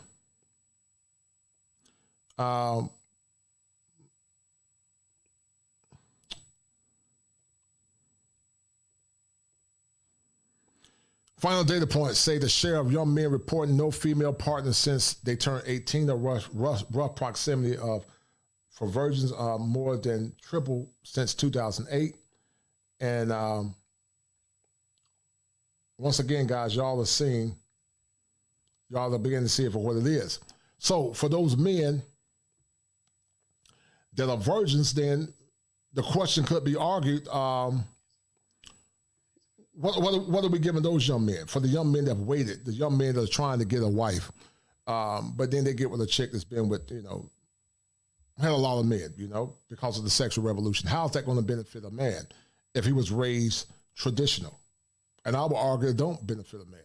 And that's why a lot of men are saying SYSBM, or a lot of men are just frustrated in general because they feel like they're not getting their needs met.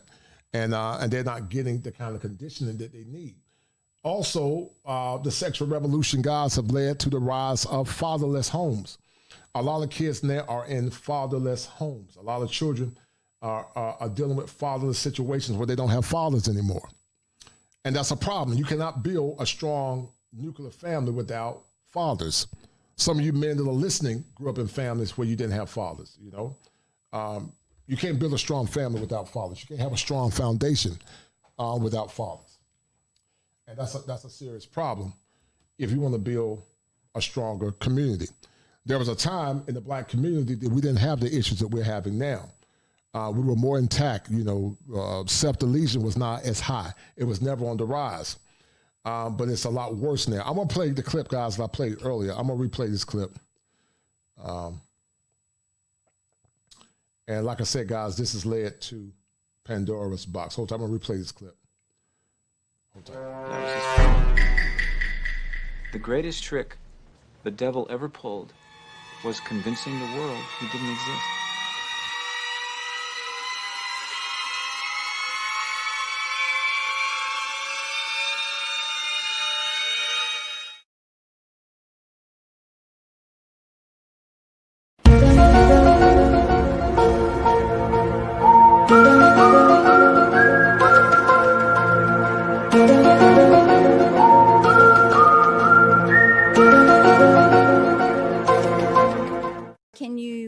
a definition for the word woman?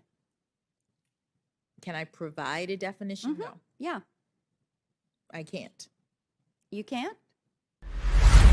Not in Okay. this context. So you I'm not a believe the meaning biologist. of the word woman is so unclear and controversial that you can't give me a definition? Senator, in my work as a judge, what I do is I address disputes. If there's a dispute about a definition, people make arguments, and I look at the All right. law and I decide. So I'm not. All right, this is all part of Pandora's box. Okay, guys, I got the last one. So let me show y'all. Let me give you guys the updated one. The updated one is a lot better. And hold tight. Let me see.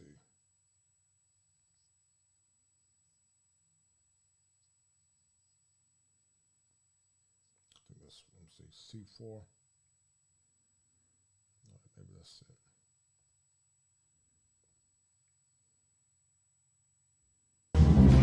What is a woman?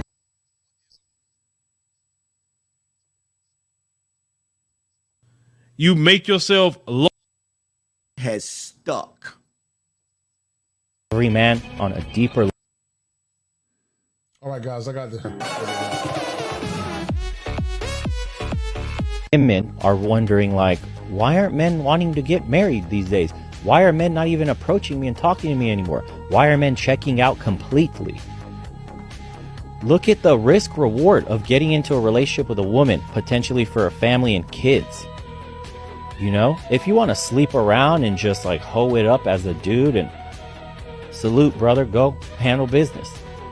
The game ends the same for us. Is that enough? Can you for find men? happiness? Can you find happiness and joy for some men? It's great. But I think every man on a deeper level yearns for a family, yearns for that dream, like a woman that's supportive, nurturing.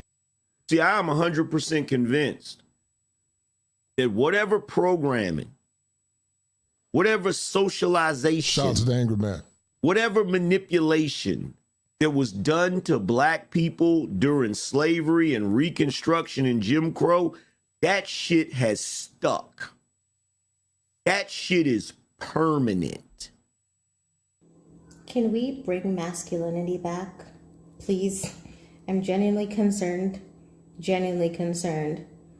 for our military, for society, everything. Like if Russia or China invades us tomorrow. I wrote a piece yesterday about the sexual revolution, kind of a follow-up 50 years later, checking in. I mean, how did that work out? How'd all that go? Didn't work out very well, it turns out. And I was prompted to write about this because of a story out of California where STD rates are at record highs among young adults, according to a new report. And the STD epidemic is very serious across the nation. So this story was pretty familiar at this point. And we could go down the list of what the sexual revolution brought to us. Shout out to my man, Stephen Ray. Stephen Ray for the $15 hitter or the $15 cash app. And Stephen Ray, because of your kindness and your love offering, brother, you are the #1 sponsor of the stream. Thank you, Stephen Ray.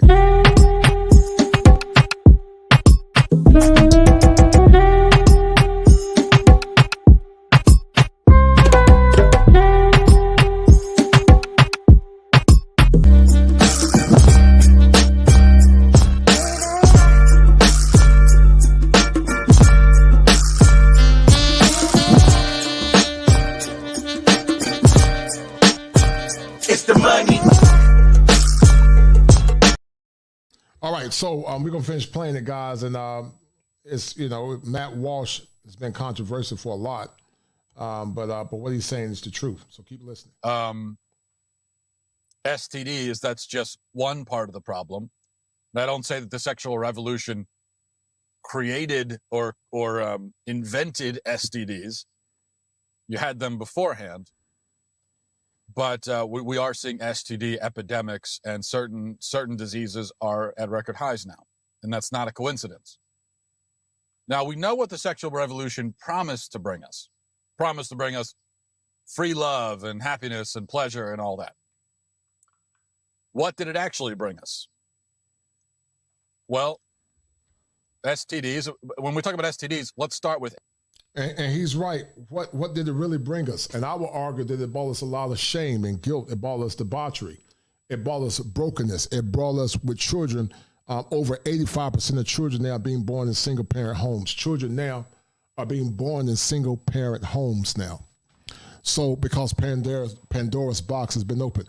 Back in the 70s, about 27% of children were born in single-parent homes.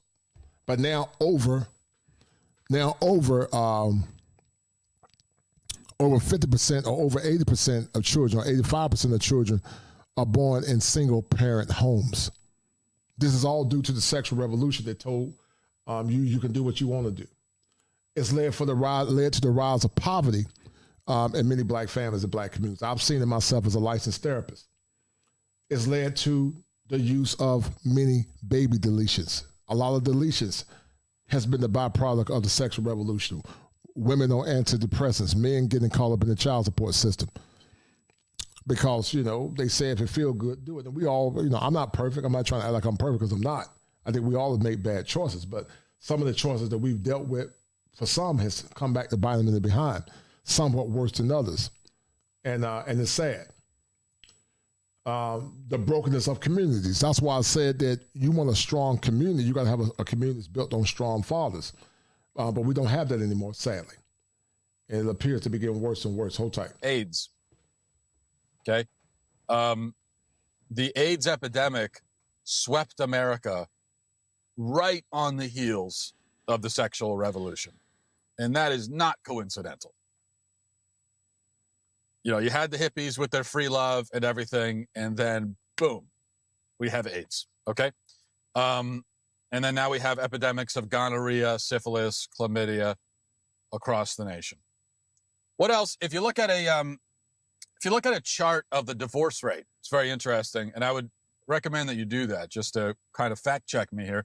Don't do it now, but after the video or the podcast, go look at a chart of the divorce rate starting in like 1890.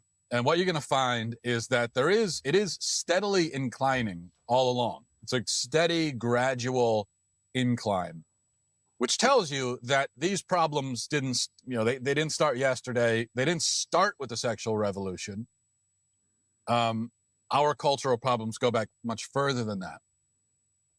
But if you look 1890 through, the early part of the 20th century, just a steady, divorce rate still low, steady incline. You get to World War II, and there's a brief sudden spike, which coincides with a brief sudden spike in the marriage rate, and then it plummets back down again, and it starts that gradual incline. And then right around the 60s, 70s, 80s, that's when it just explodes. There is an explosion of divorce, and it stays extremely high for a while. Now, it has recently been trending back down again. It's still very, very high, but the divorce rate has been declining again. And people will point to that and they'll say, oh, okay, well, I guess. All of this, guys, once again, is a byproduct of the sexual revolution and also Pandora's box being open. All of it is a byproduct of the sexual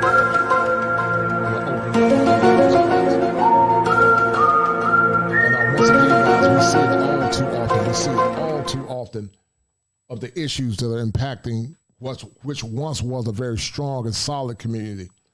Now a community that's broken, lack of identity, lack of protection for our children, especially our boys and our girls, but also for future sustainability.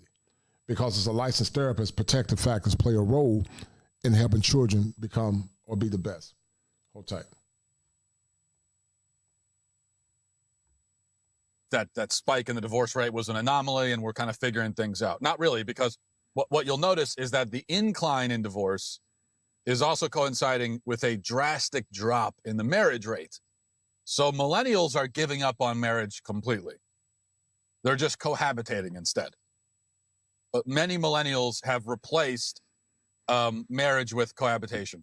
The average age of first marriage for men now is 30, compared to in 1950, it would have been for I know for women it was like 20. For men, it was probably around 23, 24. Now that is a very high. That's a very big difference between those two. So average age of first marriage has gone way up, and there are many millennials who have just given up on marriage. I think something like 20 to 25% will never get married. So the next step is kind of underway as we speak. Divorce was merely the spike in the divorce rate, the explosion of divorce was just the first consequence of our enlightened sexual attitudes. The next step, which is happening now, is the dissolution of marriage as an institution. So divorce was endemic for my parents' generation, the generation that started the sexual revolution. And now in my generation, and these are the kids who were raised. Shout out to sis, Peaceful Mind. She says, same at the Coach Clinician. I dropped off diapers and milk while Tyrone was laying on the couch. Then when it was time to have protection and birth control conversations, you were dismissed. Yes, sis, right. You're right. I want you to come up if you can a little later on and have a conversation. It's two fellow clinicians. But you're right, and it happens all the time. It happens all the time. They don't want help. They don't want help. I've had it happen to me recently, when I was trying to tell them to do the work, let's do the work, let's put in work. They don't want to do the work. One told me she got tired of doing therapy, but when they're in crisis, they'll come on your calling you and say, "Oh, I need help. Can I get somebody to help my child?" But the world is so backwards and upside down there, man. It's crazy. Top Gun said that 41 unmarried here collecting passport stamps in search of a wife. Peace of Mind said, I know the root cause of it as well. I've been in these homes as a CPS worker. No doubt, sis. Love to hear your perspective in the free hold tight. By all these divorced parents, they're just throwing up their hands and they're bailing on marriage and they're saying, I don't need it. Again, that's not a coincidence. You have this kind of domino effect that began with the explosion in the divorce rate on the heels of the sexual revolution, which destroyed a whole generation of families, and then it completely soured another generation to the whole idea of marriage. And so what's going to happen with the generation after this? It's not good. What else? What else did the sexual revolution give us? Well, lots of dead children, 60 million dead children through abortion and counting. Mm-hmm. Then we have the spike in unwed pregnancies, which we have to distinguish from. And sadly, our women delete our children at a rate higher than any other ethnic group. This is all the rise, guys, of the sexual revolution. The rise of self-deletions and baby deletions is a byproduct of that. Guys, once again, hit the like button and share this stream. You guys have been doing pretty good for the most part. I wish the stream had more people because it took me a lot of time to put this show together, a long time, almost 4 or 5 hours. But such is life. But guys, do me a favor, hit the like button, share the content.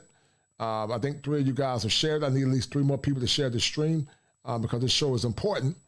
Because some of you men and women, but especially the brothers, have been victims of Pandora's box. And it appears that Pandora's box is open, never to be closed again. And as I said earlier, it's causing a lot of guys a lot of consternation. So feed the algorithm, guys, because the robot just sent me a text. Hold tight.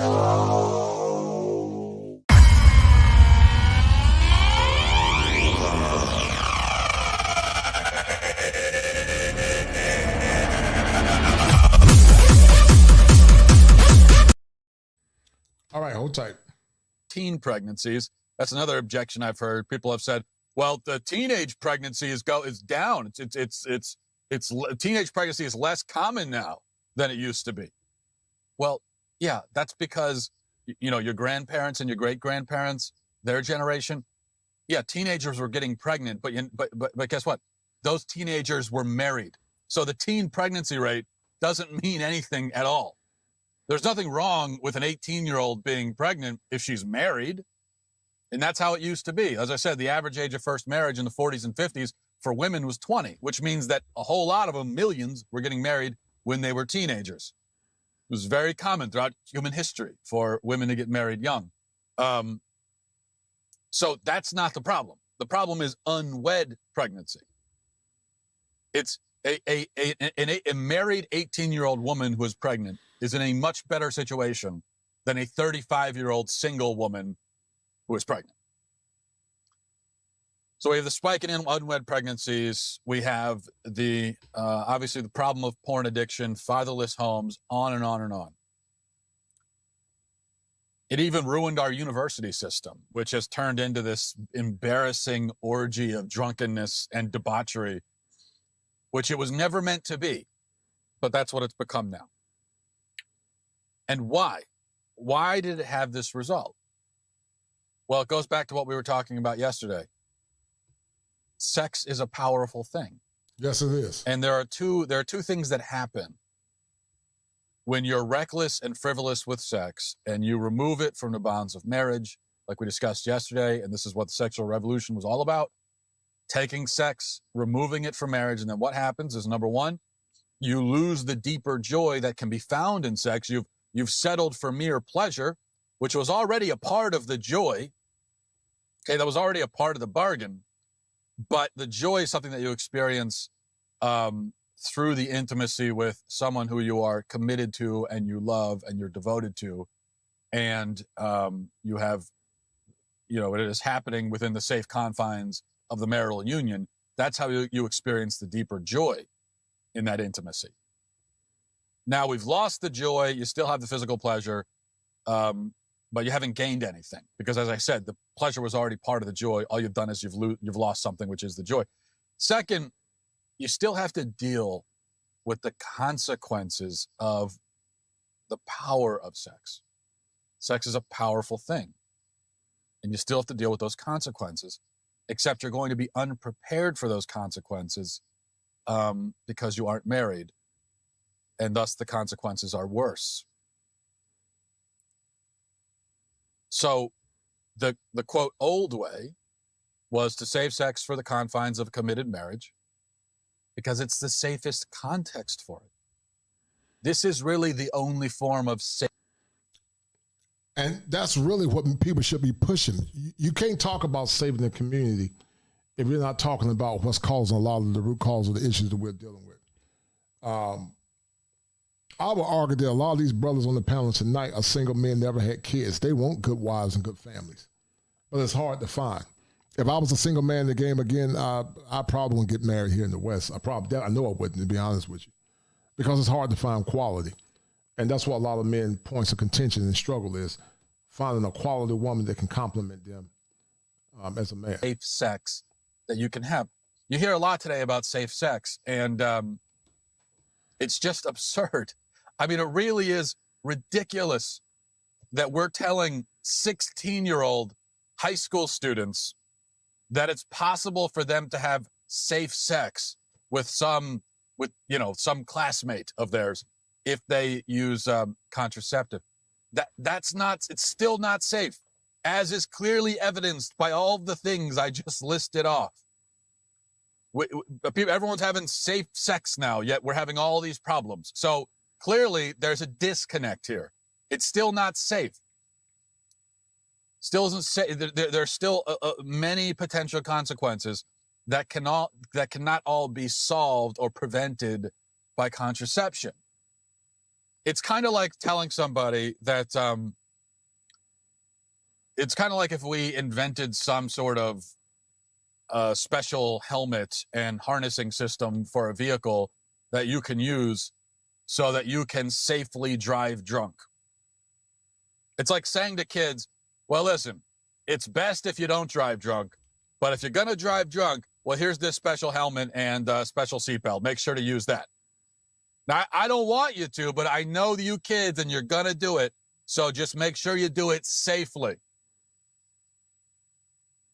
There's no safe way to do it. It is by nature a reckless act. When you've got unmarried high school students who are reckless and frivolous and dumb, and they're going around having sex with each other, well, there's no safe way to do it. It doesn't exist. You've got the two potential options: save it for marriage, don't save it for marriage. And the equation kind of works like this. You know, it's like you have to ask yourself, okay, here is this act of sex, this act, and it requires you to fully expose yourself to another person and to be completely vulnerable to them. It can bring great pleasure, but it can also be. That brother's speaking a lot of truth. You know, being intimate with somebody that's why men struggle with women that have a lot of fun, because you're being intimate with somebody. You're giving that person your body. You're allowing that person to enter you. Men struggle with that because when men.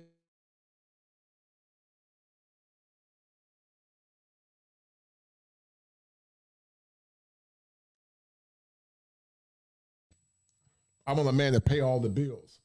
I want a man that can, all these demands. But the thing that's most important to a man is her being beautiful, fit, feminine, but also chaste. But you're making these demands of men, but you're nowhere near the woman of your mothers and your grandmothers and your great-grandmothers.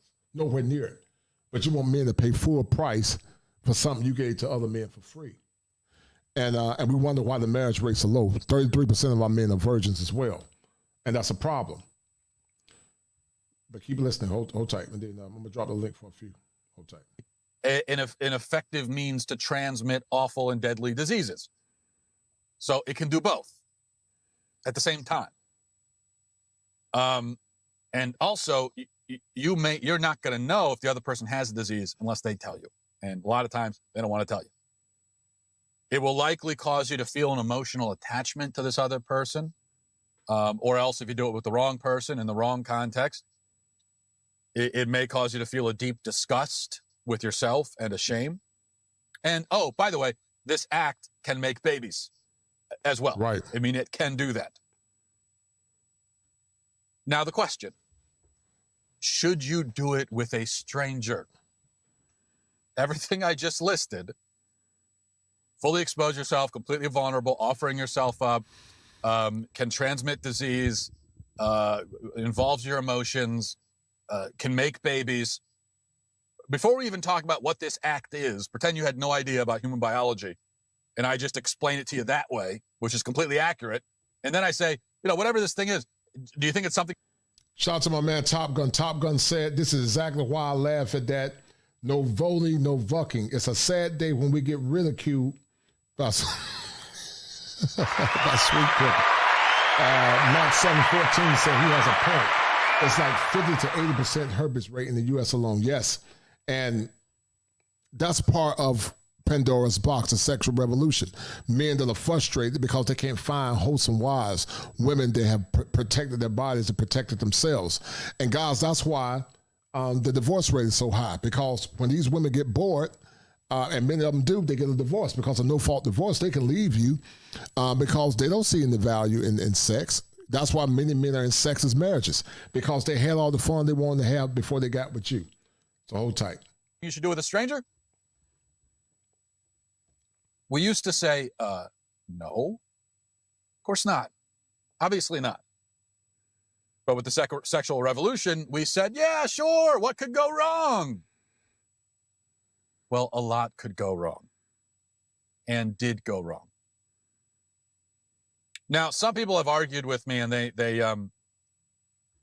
point out that the world was not a bastion of sexual morality before the 60s. There was rape, there was disease, there was prostitution, there was lust, there was promiscuity, all throughout human history. The sexual revolution didn't invent any of that. That's what I've heard over and over and over again over the last day.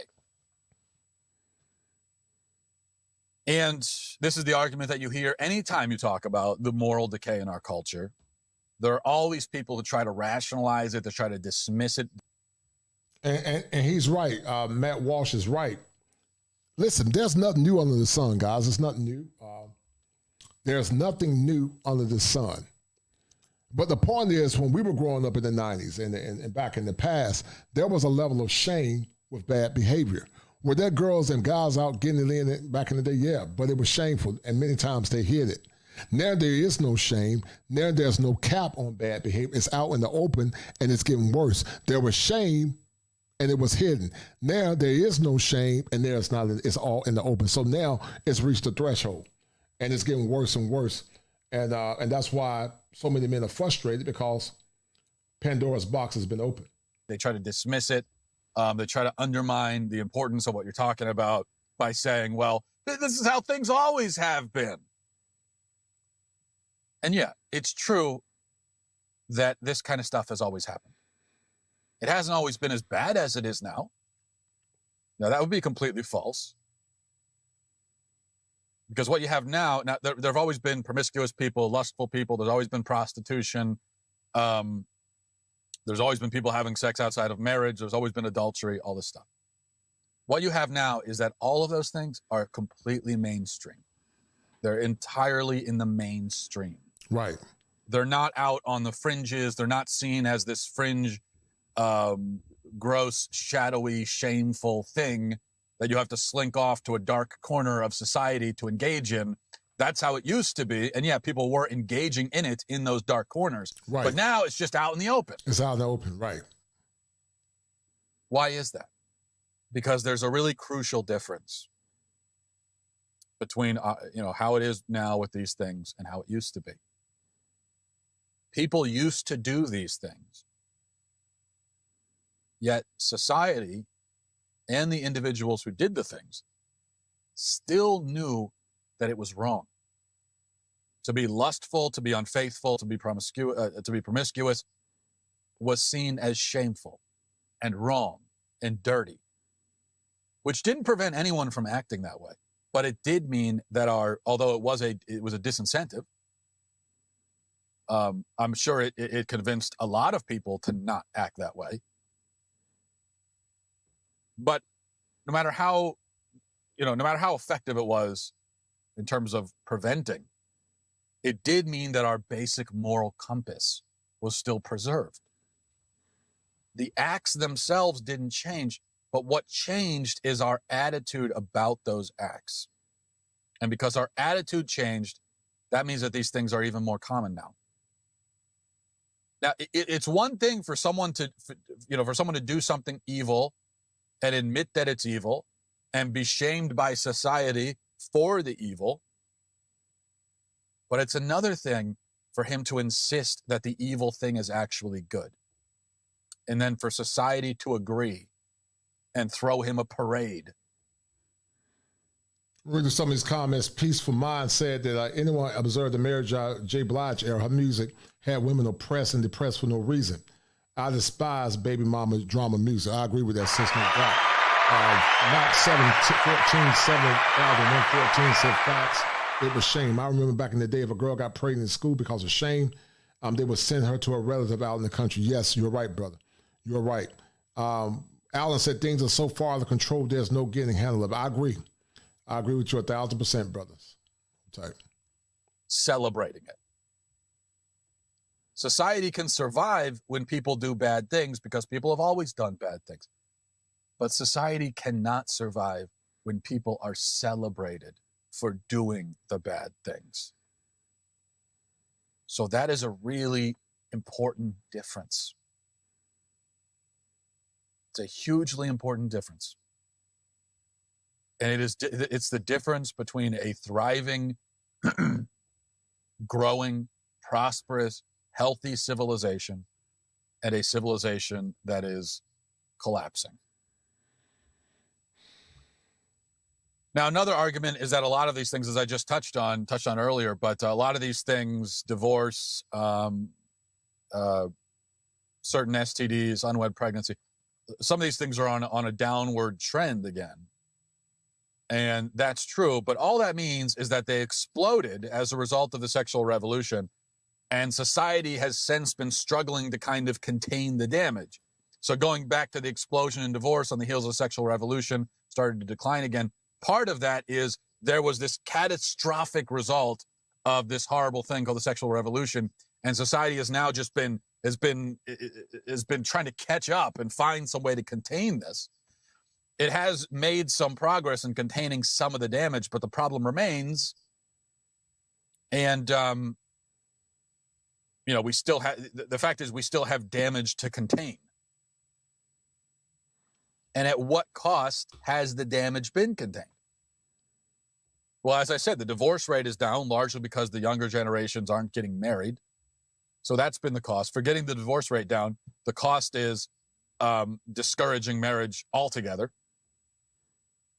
Teens today are actually less sexually active, according to, different reports and studies that you'll read. Teens today are less sexually active than they were in years past, and even in the last, than they would have been 20 years ago, or 30. But that's largely because they're inside on their computers, and a lot of the sexual activity has migrated online.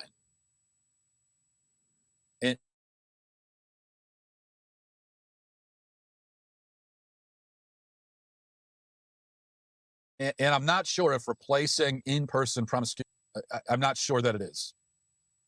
It's probably more of a lateral move. It may actually be a step backwards because it's less human. I mean, you've got, on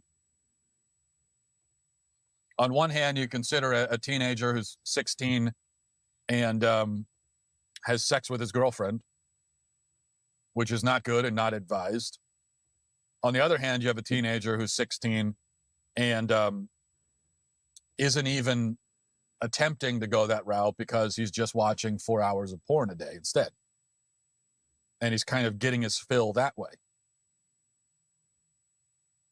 We're supposed to believe that there's been some kind of improvement because teens are, going with the latter approach, but I'm not sure that it's really better. Not sure the hours of porn a day are better than that in-person experience. As I said, at least it's lateral. It may be worse, actually.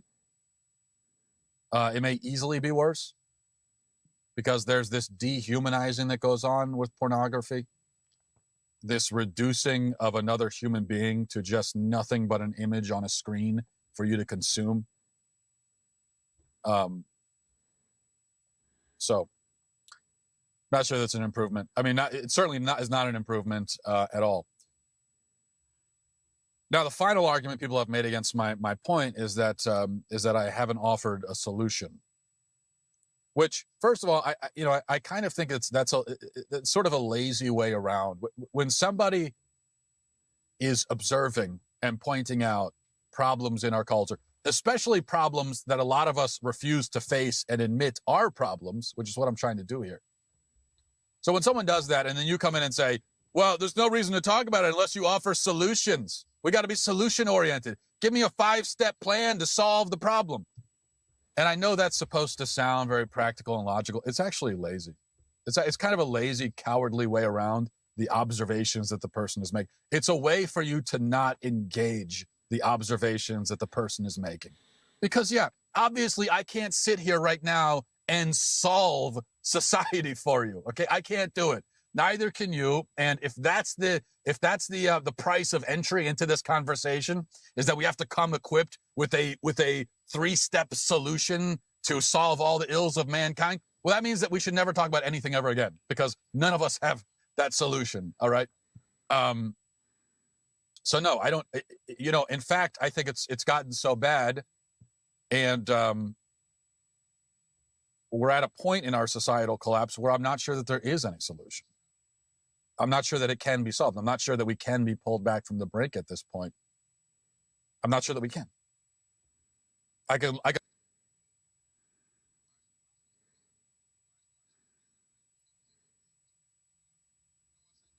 All right. I think that's it, guys. So I'm gonna drop the link. Has been dropped, guys. Let's have a conversation. It will appears that Pandora's box had been opened. Talk real funny. It appears that Pandora's box has been opened, and someone behind the scene is causing it. The greatest trick the devil ever pulled was convincing the world he didn't exist.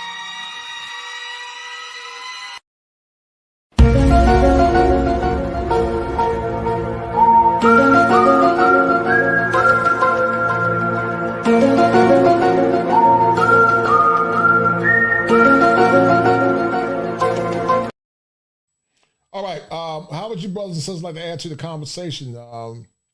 Sister therapist, I know you was in, I think your name, A Peace of Mind. Feel free to come through, sis, if you want to. The brothers that want to add to the conversation, Pandora's box is open. You guys are beginning to see the rise of debauchery, and it appears to be getting worse and worse. Devin Locke, how you doing, brother? What's going on? Good to see you, brother. How you doing, man? Good to see you too, brother. What's going on? How would you like to add to the conversation about Pandora's box? It appears that it's open, brother Devin. Only to be open. Right. So what's your take about the conversation? You know, because my top 3 or top 4 was spiritual depravity, moral relativism, the sexual revolution, and also Ephonism. We know that's played a major role with the rise of radical Ephonism, liberal indoctrination, the devaluation of masculinity, and then also the victimization in the Me Too movement. So what's your take on the whole conversation and show in general? You know, like you said, man, we're having mass deletions of our babies as a result of this. And we're becoming desensitized as to the value of human life as a result of this. This Pandora's box is really all about comfort and selfishness, right? Because you got to remember, this all came about in the 1970s, right? 60s and 70s. The baby boomers were the me generation. I mean, even till this day, we got to be honest. Even though we love our ancestors, we got to be honest and embrace the fact that for most of us, black and white, all over this country, the members of that generation are pretty damn selfish. All right, even now into old age, they're pretty damn selfish, and we've gotten that comfort of, well, I got to finish college, or I don't want to be a parent, or I don't want to do this, or I don't want to mess up my figure because I'm a model or whatever. And all of these trivial reasons making it okay to terminate a human life. And now, now we're confused as to the value of human life. Right. So when they go out and say, hey, you have to give up the sanctity of your body and take this jizzab, right? Then those of us who do understand, those of us who were raised in the church and do understand our body is a temple, and that is a sacred covenant between us and the Most High. Yes, this sir. is a gift. Our meat suit is our gift to pass through this sojourn on life, of human life. Right. Yes, sir. I agree. And it's a sacred thing. Well, we don't value life. We don't value it. Right. We don't value life because life can be terminated. Like now we got girls rapping about having murder on their mind. Right. Sure. Right. I agree. Life can be terminated for inconvenience. I mean, we still look at the barbarism of the mob boss who would have somebody rubbed out because he cost him thousands of dollars of business, or he could potentially cost him thousands of dollars of business, and say, how inhuman can you be to waste a human life over drug money and over all of this other kind of stuff? When these people, these women, we got to say it, we got to call it what it is. They're terminating human life based on convenience. It is convenience, right? It is convenience. A lot of it, more of it is convenience than, I would say, incest or being raped. Right. The extreme examples that they give us, right? What if a woman, this happened to her? What if that happened to her? Well, those things would be terrible, but I have not in my course of my lifetime met a human being who's actually experienced those things. But I have met many people who have terminated pregnancies, and I can only assume that they were for reasons less grave, right, than those. But that's the result. Even Marcia Clark, remember Marcia Clark back in the OJ trial? She made a comment that the whole abortion thing is probably the reason why we haven't really made a big noise about JonBenet Ramsey. You know what I mean? And it's the desensitizing that is taking away bits of our humanity. Right. I totally agree. It is. And see, Devin, you appear to be around my age or maybe a little younger. You lucky class of 90. And I'm going to say, well, and you're Gen X. You're Gen X? I'm born in 65, brother. Oh, wow. You born in 65. So you were there with Harold Melvin and the Blue Notes. It don't crack, brother. See, it don't crack. You bump it, it don't crack. Yeah, you were Harold Melvin and the Blue Notes. Yeah. But you know, even growing up in rural Louisiana and growing up in the South, yeah, you know, we knew that, okay, ain't nothing new under the sun. We know folks were getting it in back in the day too, but it was a level of shame and it was hidden. Now it's no shame and it's not hidden. And what burns me up, Devin, is that you got chicks that make these high demands on men. And it's repulsive to me. They look down on blue collar men. They work hard. They say, "Oh, you're not good enough unless you make six figures," but you've been ran through. But you want a 6-figure man, but you're ran through. You don't have any redeeming value. You don't respect masculine. You don't respect family, and but yet you want the best of men.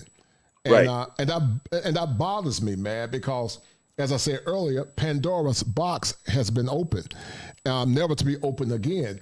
And you know, there was a time that women understood that there was a cost-benefit analysis to getting the man. They understood that they had to put in work if they wanted a good man. But now, you know, they just think men grow on trees, and just because, you know, they're a woman, they're supposed to get a good man. What's your take on that?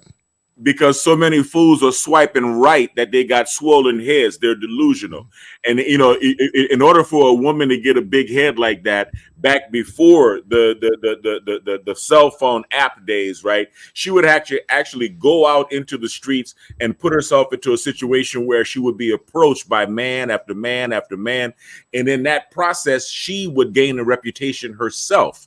But now, any woman can just look at her phone and she would automatically reassess her value, her sexual marketplace value, based on how many guys ostensibly like her or ostensibly want to be with her. And so she's judging the people that she's meeting in person based off all of these photographs of these idealized human beings that are swiping right on her. And she's actually thinking that she warrants those high value, quote unquote, listen to take, you know, shout out to Kevin Samuels, those high value men. She believes that she actually deserves that, even if she doesn't take care of herself, even if she doesn't keep her weight in check or take pride in her appearance or even care about her body count. I mean, I don't know why no one is right. You know, they already say a virgin has an 85% chance of having a successful life throughout her entire successful marriage throughout her entire life. After 5 partners, that drops down to like 30%. Okay, I mean, and that's no, it's not that low. They said it was about 60. They say after 5. It's not really statistically significant. It's a small percentage, but it's not that bad. But we know that the more, the worse. You're right about a virgin, but then they say after 5, maybe like 6 to 8%, and then anything over 10, they said like 63. But it wasn't Oh, you can think you froze, brother. Statistically significant. Brother Devin, the greatest number of women that file for divorce are college-age women, and I think there's a correlation. I mean, college grad educated women, and it could be a correlation. It's because, you know, many have fun, and when they get married, it's nothing else left, in my opinion. Go ahead. They meet brothers in college. And then they go back. Right. Then they go back, right? Then they go back for the marriage, and then they lay in bed at night staring at the ceiling, dreaming about their brothers. Right. Sense of peace of mind. You are a fellow therapist, I believe, like myself. Pandora's box is open. What do you feel has caused a lot of the chaos in our society now, sis? I believe, you know, number one, a lack of family structure. You know, one thing I see, we lack habits of character. So no moral principles, no compassion, no integrity. You know, logic and reasoning ability is, you know, something else. So even if you're teaching somebody something, if they can't comprehend it and accept it, it's going to be hard for them to apply it in life. So, you know, we have a couple of different issues, and it's like a cycle going on. But I do want to address the birth control issue. I myself had a maternal and infant health program, and the goal of that program was to decrease the infant mortality rate and increase and promote healthy birth outcomes. And, with that program, we provided car seats because, of course, safety is a big thing. So you want to make sure that the infant is properly strapped in. So we even show moms and dads how to properly, strap their infants in. We discuss safe sleep, smoking around the baby, just, different things. Of course, an assessment came with that. So depending on what their risk identifiers were, that's what we addressed. It was just never ending with the program. And honestly, with that program, I ended up like going broke because I spent so much money on things that I didn't have to. So even when I provided a resource such as, okay, if you want a free car seat, you have to go to a safety class. A lot of the women wouldn't go, even when transportation was provided. Right. Even with the birth control. Okay, so after the baby is born, we have to discuss birth control, especially within, those first couple of months. Again, transportation provided to that follow-up appointment. They just didn't go and then ended up pregnant 3 months later. And now we have 2 babies. And it was just a never-ending cycle. And I myself realized, okay, I can't do everything. And it was very disheartening for me because I started the program because I had a premature baby. And I understand how important it is for moms to, have what they need so that they can, focus on the development of their infants and children and things like that. So, I just want to say that these things are effective. These programs and resources are effective when they're utilized. But, that's the thing. People have to accept them and utilize them. But there are things available for people out there. All they have to do is reach out, ask for the help. And, sometimes it's not easy. It can take a few months. It can take 6 months. To a year, especially if you're in a crisis or something. And but if you have someone out there who is willing to work with you and guide you and be available to support you through whatever you are going through, don't get discouraged and just hang in there and excuse me, just be an active participant in your own quality of life. Can you hear me, sis? Yes, I can hear you. Yeah, when you're a fellow clinician like myself, and you put in work, we both put in work. The dysfunction is at an all-time high. Rampant promiscuity. A lot of these chicks having kids by multiple men. When sisters like yourself speak out of myself, they'll call a sister like yourself married women that are good women. They call you pick-me's, mammies. I don't know where you're from. I don't know if you're from the South or the Midwest or the North, but have you ever seen the world this bad before in your lifetime? No. And I'm from Detroit, but my family, they're pretty much from the South. Yes, ma'am. No. And, one thing I can say is we're also lacking the village. Back in the day, we had Big Mama. Everybody used to stop in, no matter what. It was some food on the stove. We just had... It was just, it was more than the community. There was love involved. And, we had something then that we don't have now. At least, I guess, again, back in the day, we had more unity. And we had more tradition, and values. So. Yeah, and community. When you see things like no voting, no vucking, which in my opinion is very disrespectful to men.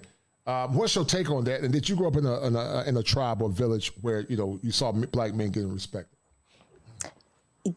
That no voting thing is ignorant. But the community I grew up in, yes, the black men, were respected. Even within my household, my grandfathers and my uncles and stuff, they pretty much worked at GM, Ford, Chrysler. So, that's just what it was. Again, having that family, that migrated from the South, I think it was just a little different. Yeah. Talk about some of the biggest issues that you see, sister, in being a therapist. You talked about the programs, but there was a time where women valued themselves. They won't, giving their bodies to Raekwon and Day Day and Madman.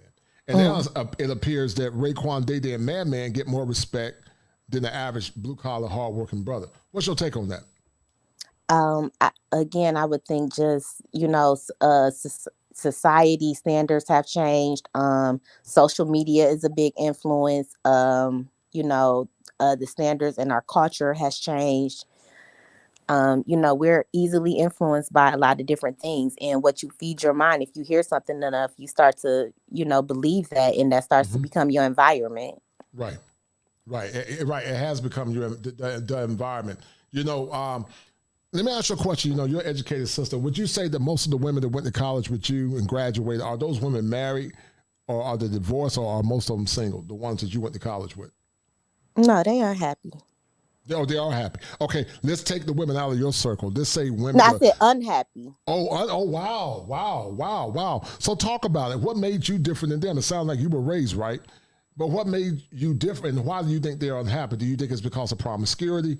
Or do you think because they're too entitled? What do you think it is, sis?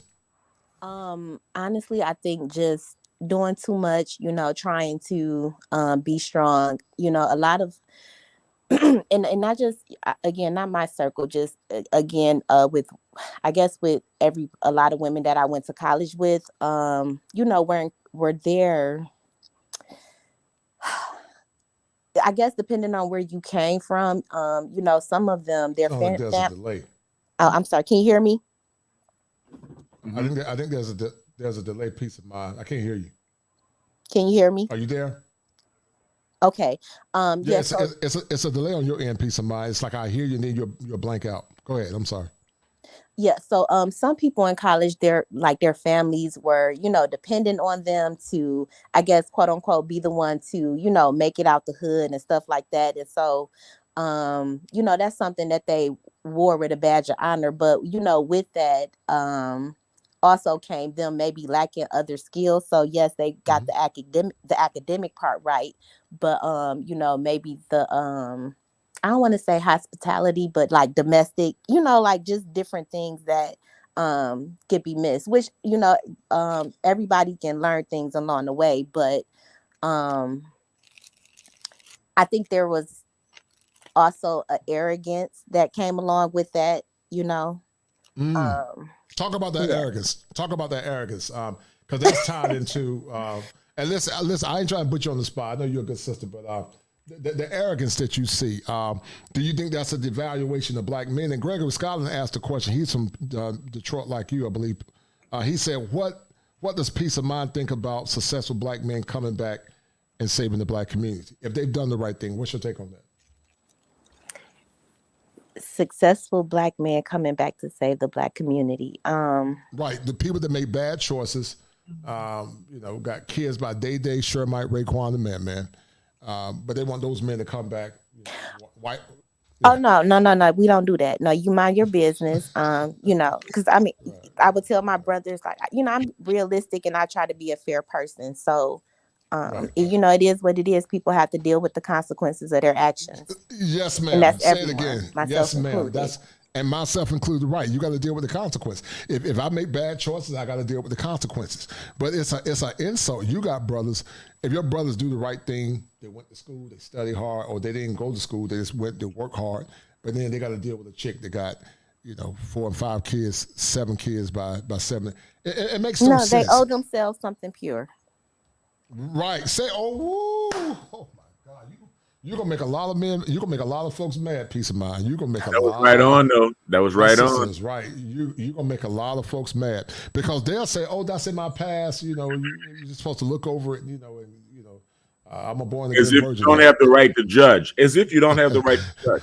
Right. Now, impaired judgment is a part of the problem. You should judge, You should judge. Yes, ma'am. Right. Right. You should judge. But you judge righteous. Judged. and right. And you know what, Devin, and also Peace of Life, you and I are both clinicians. And what people don't understand is that we judge clients when we do assessments. It's not a judgment of condemnation, but it is a judgment of mental clarity and mental appropriation. We have to judge them based on the DSM-5 to make sure they don't have disorders or thinking errors. So we're judging them. When I worked in law enforcement, I had to judge the situation to make sure people were not complicit in breaking the law. But see, we live in a world Brother Devin and Sister Peace of Mind, where moral relativism say your truth is your truth and my truth is my truth. But the truth is the truth. It's objective. It's not based on your feelings or some metric in your head. But indoctrination has told folks that their truth is their truth. They can do what they want to do. There is no consequence. And, they're trying to shame you when you have standards and values. Mm-hmm. I'm sure you grew up in a time when like my man Max said, righteous judgment, right? It's in the Bible. But I'm sure you grew up in a time where your grandmothers and maybe your great-grandmom or at least your mom, they taught you to respect yourself and conduct yourself like a lady. Is that fair to say? Yes. Don't leave a house without pantyhose or slip, stuff like that. Mm-hmm. Mm-hmm. What year did you come out of high school, sis? 2004. Oh wow! So you're young. So wow, you're a millennial. So you got good values. You said I'm young. 2004. Yeah, you young to me. Me and Devin, we old heads, man. Devin. Yeah, I was already having kids by then. Yeah, 2000. Yeah, you. I mean, you're a millennial, but still, 2005 is that's young. You came out of college in 2005. Oh no! I came out of I graduated high school 2004. I graduated college 2009, and I got my 2011, 2009, and 2011. Oh yeah, you're a baby. Oh yeah, you're a baby, man. You young. Let me ask you a question. Do you feel like you see more quality black men on the market, or do you feel like you see more quality sisters? What do you see? I see more quality black men. Oh my! Woo! I got to clip this, Devin. Hold tight. This is playing the game tonight. They don't call you Sister Peace of Mind, pink means and manners. But I want you to tell the audience why you feel like you see more righteous men. I mean, more acceptable men than women. Tell me step by step what you're seeing from your subjective, anecdotal perspective that would suggest the quality of the men is superseding the quality of women. Go ahead, sis. So I see men who are actively involved, especially fathers now. Like the roles have reversed. You pretty much have more deadbeat moms than you do fathers. So whatever if there was something, wrong, I guess there was some issues back in the day. Like, men are stepping up and getting it right. I guess it just depends on like your circle, what you see. And like, I don't really have any complaints. The brothers are empowering one another, especially on these panels in the community. So I just say, keep leading and keep doing what you're supposed to do because, us women, we're listening, even those who are a little bit resistant right now, so. Yeah, I would definitely love to have you back because, people think when men be saying what we are saying is that, we have some level of disdain. And most men are looking for good women to marry, sister. They're looking for men, that women that they can lead, that have traditional values. But they say it's far and few between. My man Top Gun said that please clip this segment because millions need to hear this from a black woman. But yeah, they need to hear it, but sadly, many are not going to listen to her on Top Gun, sadly, because even her sisters like Peace of Mind say what's right is met on a deaf ear. Do women listen to you when you give them critical advice, or do they castigate you or disrespect you, sis? No, they don't listen to me. Honestly, I'm almost in the middle of transition in my practice into an all-male practice. I work with women. Hold up, sis. Hold up. Oh my. Ooh. Brother Devin, did you hear this? Hold up. I know, right? Hold on, Brother Devin. Hold on, Brother Devin. Because see, people think, but they said save the community, guys. They want you to save a community where this sister is seeing the same thing that I'm seeing. Sister Shahar Aziz, she talked about it. Kevin Samuels talked about it before he passed. They're hard-headed. They don't want to listen. And this sister is seeing the same thing that I'm seeing. She's seeing the same thing that I'm seeing because they're hard to deal with. They're stiff-necked. Yeah, and if they get mad enough, they will report your license, want to call the state if you don't get them what they want. You worked in this field, so yes, it's ma'am, a lot. right. I work with women, and again, I'm fair. I'm a woman. I'm a girl's girl, but it is what it is. Women have driven me up a wall too. And you know what the crazy thing is, relationship coaches have said the same thing, Peaceful Mind and Devin Lockett. They've said the same thing. What population of women would you say have the greatest issue? And everybody's saying, hey, we at work. This solid culture is brought. Let me ask you guys a question. Did you guys get the notification? I hope you two been doing nothing fishy. Did you get the notification, Devin? Yeah. You got the I don't know why some people get notification. So listen, to the 43 that are watching, guys, I need y'all to turn your notifications on. Some of the brothers said they didn't get notifications, and I was a little disappointed because I thought we would have more numbers, because this was a show that I put a lot of time, and I put about 6 hours in this show today. So guys, please donate to the channel, because these shows. And Devin, you're a content creator too, right? Absolutely. I got 4 channels, brother. Right. And so I'm about to get me another one. I think I'm gonna get me a separate one outside of this one, just to focus on like smaller clips, because streaming is hard, man. It's hard. Yes, it is. And it takes a lot of work. It takes a lot of creativity. And it takes a lot of time. And that's why I tell people, and I think y'all guys go check out Peace of My Mind. She's a content creator as well, being a therapist. But let's get back to you, because, me and Devin are going to have to get the fruit of Islam to protect you, sis, because you said something. I'm going to take a clip. I'm going to do a show off this, man. I like that. Oh, my goodness. What did I say? But guys, you just said the truth. That's all you said was the truth. Okay, but guys, I am gonna drop down. I have some things to do with my family. But you go ahead, sis. I'm sorry. Go ahead. All right, but you all have a good night. It was a pleasure speaking with you, and I'll tune in more. Thank you, sis. All right, appreciate it. All right, bye-bye. Take care. Mm-hmm. All right, so Devin, that's refreshing, right? What did you get from that young sister? What did you get from that? It's really good to see a sister who realizes what's going on, man. Because I feel like the dividing line that's happening in America right now, right? The political dividing line that's splitting this country right up the middle is also running right down the middle of Black American society. Right. As the country is divided, our community is even more divided. Or like, I think it was Malcolm X said, when America gets a cold, Black America gets pneumonia. Right. You know what I mean? Right. And this is, I'm worried. I'm worried about what's going to happen to us as a country, but I'm also worried about what's going to happen to us as a society of Black Americans, as a people. Right. Because we can't continue on this. Women trying to compete with men, trying to prove their manhood, feeling as though we should want masculine women, as though not being able to handle a strong woman is supposed to be a sign of weakness. Actually, it's a sign of, a sign of masculinity is to want a feminine woman. It's just to want a feminine woman. It's because we are the ones being strong. The only man who needs a strong woman is a weak man. I totally agree, Devin. Give me a minute. Shout out to my man KP from KC5 for that $10 super chat. I appreciate it, brother.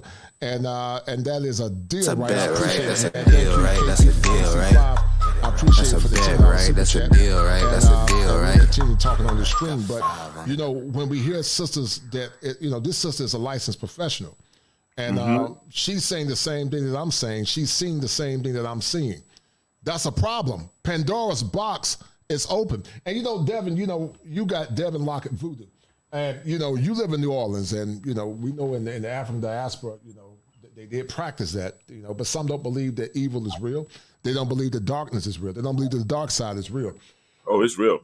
Growing up in New Orleans, what type of apparitions or dark energy have you seen in your life? Have you ever seen the dark energy or apparitions growing up in the Bayou country, man? In New Orleans, man, we grew up hearing about Marie Laveau, the voodoo queen. Marie Laveau, right? Yes, sir. Yes, she was the voodoo queen. Marie Laveau. Every time we would go out camping with the Boy Scouts, shout out to Troop 81, St. Gabriel Church, Mr. Shanklin, our scout leader, would always give us stories about Marie Laveau. And if you go down to New Orleans, you can actually go down to her grave site, right? We bury above ground, right? In New Orleans, above ground, above ground, catacombs, catacombs, yeah. And you can see a lot of scratches on her tomb, on her tomb box. People scratching X, and then they, I think, with a coin, and then they put a ribbon right in the middle of the X, and then they try to talk to her and ask for petitions. You know, this connection to the supernatural is something that we've always understood, but we're a very Catholic city. So we grow up with a strong. We're raised, even the Protestants, the Catholic and the Protestants. You know, most of my friends were actually Baptists, right?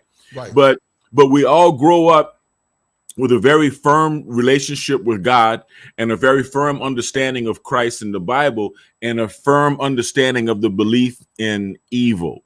It's just that now that I'm becoming an adult, I have to sit down and realize that, you know, God has no hands but our hands. So all of God's good works are done on earth through the hands of good men.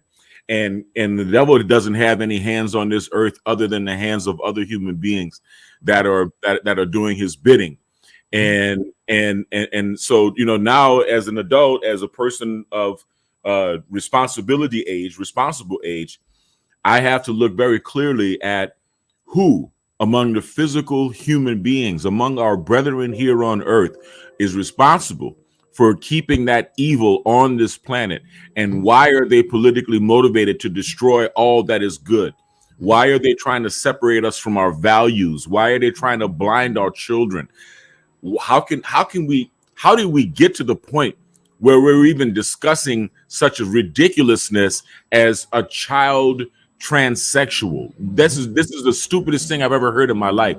It just lets you know that the absurdity is never going to end. You know, the deviance is never going to end. Even if we bust the Overton window wide open and we accept all of this, you know, personal pronouns and children trans operations, and even if we accept this, next year is going to be animals and dead people and children. I mean, it's not going to stop, because it's not going to stop. It ain't going to stop. Work of the devil. You give him an inch, he's going to ask for the next inch until it's all gone. Until, you know, that's the reason why not a blade of grass grows in Sodom or Gomorrah till this day.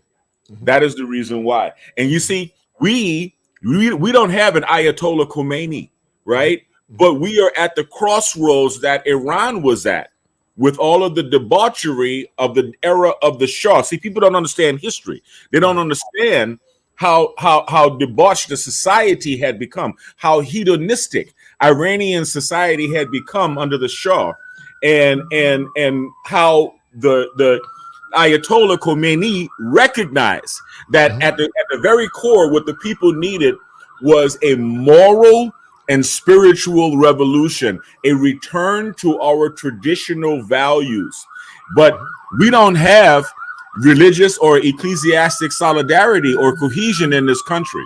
So it's kind of hard, even though all of the children of Abraham agree on what's right and what's wrong, even though we all have the same 10 commandments, and even the children of Buddha, right? and people from the other side or other religious disciplines still understand right and wrong, right? Because we don't have one solid, you know, figurehead that can stand up and defend what's right and wrong, because we have respect for the vast diversity of religious, you know, beliefs and faiths that we have. That's what's making it hard for us to get our finger on it. Because believe me, man, every Hindu, every Buddhist, every Sikh, everybody, even every Jew knows that this ain't right. Yeah. And that's why I titled the show, Truth and Purpose. I swear I'm going to tell the truth. We can't keep running around here pretending we aren't the same as these modern women, right? And that's been my point of contention. We know that there are dusty men that are not well. I'm going to talk about them tomorrow, hopefully, if nothing will happen. But when you hear a sister that's a licensed clinician like myself say that, I got to figure out how I'm going to do the clip, man. Oh my goodness, what that sister said was brilliant. Because when you won't listen to a therapist, you won't listen to Iyanla Vanzant, you won't listen to Shahrazad Ali, you won't listen to the preacher, you won't listen to your pastor. That's a problem. And she's right. Being a licensed professional myself, I have to be careful, because when they get mad at you, They're trying to mess you up, man. They're trying to mess you up for telling the truth, not because you did no wrong. You know, and guess who they will listen to? Right. Yeah. Their girlfriend. oh yeah, they'll listen to their girlfriend. They listen to their girlfriend. You're right, KP from KC5. But also, they'll also listen to what Devin talked about. They'll listen to this. The greatest trick the devil ever pulled was convincing the world he didn't exist.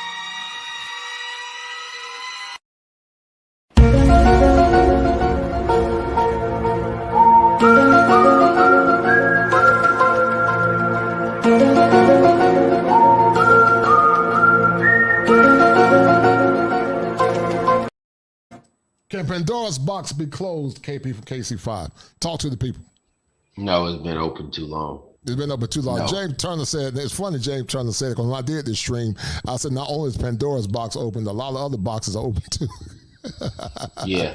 Not only is that one open, but a lot of them are. And the crazy thing is that no matter what those who think or teach right to their children or their families, they still have to leave out into the world and be kind of running right smack dab into it. Right.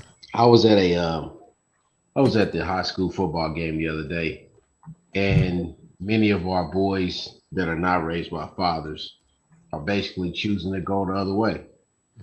Many of them. And I see it more prevalent. Every time I go to the high school football or the basketball game, it's very, very odd to see, but that's what I'm starting to see a lot more of. And I'm only 20 years past graduation of high school. You begin to see more of what, brother? More of alphabetization of the boys and the girls. Right. On another level. So by being that way, how do you have strong family? Then you have a strong community. Then you have a strong city, state, whatever. Right. You can't have it. They don't want you to have it. They don't want you to have it. That's why they're going to pump it. Yeah, they're going to pump it to the 10th power. Right. The people that, and this is what we have to get to. And the nameless protagonist said it best, and I know you heard of him too before, Kosher. But he said it best. He said a status report is not a complaint. Right. All you're giving is a status report of what's going on. People keep considering that as a complaint. You're just giving a status report of what's going on. If I take a consultation from you and you consult me and you give me a report of what's going on with me, it's a status report. It's not a complaint. A status report is what it is. It's telling you what is found. This is what's happening. This is what's wrong. How do we fix this? And people are coming into these spaces and saying, we're tired of hearing the men complain. Right. Well, the men aren't complaining. Right. They're telling you what the hell is going on. And if you keep going down this way, it's over. Right. See, the ones that's going to be fine is the women that have their husbands. See, women that have husbands, what they will tell you is that they will not allow those men to go put themselves in danger for people that aren't worth it. That's what people don't realize. Because most wives that love their husband and know their husband know what their husband will do for other people, but they will not allow their husband to go die on the sword for fools. They won't do that because they know they have to live with that repercussions of that. And people don't get it. They have this utopia in their mindset that just because a man is around, he should help. Right. No, it doesn't work that way. It doesn't work that way. Right. And you know, the sad thing about it, guys, me and Devin was talking about something earlier, I call it the open box principle. So many boxes have been opened besides Pandora's box, to the point a lot of men have been heavily impacted by that. These women, some of them, not all, but a large majority have been so imprinted and been used up by so many men. You can't build. That's why I keep telling people this stuff is spiritual. A lot of it's psychological. You cannot build a community off of damaged women. Even the women that they go to therapy and get help. And you hear what the young sisters a therapist said. They don't even want to listen to her. It's still going to take years. So to single men like, guys that are single, they don't have the time to wait and wait till she recover. Then on top of that, they're religious men or men of value. To the 33% of men that are virgins, they want women that are chaste. You don't want a woman that's giving her virtue to everybody, because when they get married, many times they don't make good wives because they've had a lot of fun. You guys will be surprised, the men that I talk to that are in marriages and they're sexless. A lot of these men are in sexless marriages, guys. Oh, I got a friend like that. I told him I don't know what you're doing. Talk about it. I told him I don't know what you're doing. I just flat out told him I don't know what you're doing. That makes no sense. He's not 70, 60, he's not even 50, brother. Like this is what we doing now. So like, nah, you can't just come up here, accept the vows, disregard said vows, and then tell me I still got to do my part. Oh hell no, we're not doing that. Nah. Oh no, we're not doing that. Nah, it doesn't work like that. So that's like going to a job, not getting any benefits, no 401k or none of that, and they tell you just got to keep working. Nah, that's not gonna fly with me. But hey, I told the man what I thought about it, because when he told me it just dropped my jaw, and I was surprised. I was in awe. But I'm starting to hear that more and more. And I mean, hey, but if a guy's gonna accept that, that's on him. All I can do is say, hey, more power to you, brother. But at the end of the day, I know what we were created for. I'm not going to go all out and do all that I do, 60, 70, 80 hours a week or whatever. And then you're going to tell me that Right. Nah. I tell men to get an exit strategy, man. I tell them, because of what you're doing, you're rewarding bad behavior. And it's contraindicated to reward bad behavior. Women only respect power and strength. That's all they respect. And so when you let them get away with it, every time you let her get away with it, she's chinking up, she's clipping away at your masculinity, and she's clipping away at your well-being and your mental sanity as a man. And I've seen it. I know a man, seen some man, some ain't had sex in almost 10 years. Some haven't had sex in almost 2 years. I talk with some men other brothers I talk to in general, they talk about how the women don't take care of them, but they still expect you to pay bills. It's always my body, but then the same Jesus they say they believe in, the gospel clearly says that wives, your body is not your own and his body is not his. Render to one another the due benevolence. The due benevolence is sex. You're supposed to take care of your man. But then, but they'll talk about Jesus and how they love the Lord. I love the law, but they love the Lord as it benefits their own selfish ego. They don't love the Lord for the sake of truth and discipline, and that's why when people talk about saving their community or getting married, I'm not against marriage. I think marriage is beautiful. I'm going to say it again, marriage is beautiful. But it does not benefit the typical modern man unless he go in, one, with a prenup, making sure that woman ain't been ran through, and then also making sure she don't have a lot of psychological damage. That's the only way it can work. And it's still not a guarantee then. What's your take on it? It's very beautiful. Like you said, it's very beautiful. It's great. I'm a married man, got 3 kids and the whole nine. It's very beautiful. The thing that a lot of us don't have in the African-American community is those that were ahead of us that were married to walk alongside those who are newly married. That's kind of a thing that you don't really see a lot of. And the reason you don't see a lot of it is because a lot of these people have gone on and passed away, or the people that were in your age group, 50, 60 or whatnot, some of those people are not married or they've been divorced already because they've been quote unquote divorce raped. Right. They've had everything taken from them. And you've seen it happen over time. And then it's one thing that people don't factor into that is typically the men lose the network of the family, not the women. The men lose that whole network, and then they kind of go off into isolation. The women get to keep everything and everybody, and then they'll be able to bring somebody else around into that same network. Right. People don't factor that in psychologically, what that does to a man. Right. Yeah. That's a whole different thing when you can be shunned out of a whole thing where you may not even had nothing to do with why it broke up in the first place. She may just have felt like she was time to go. Could you imagine what that would do to your psychology after you poured all into that and you thought this was the finish line for you because you as a man thought that, okay, I'm going to live up to this vow that I made in front of all these people.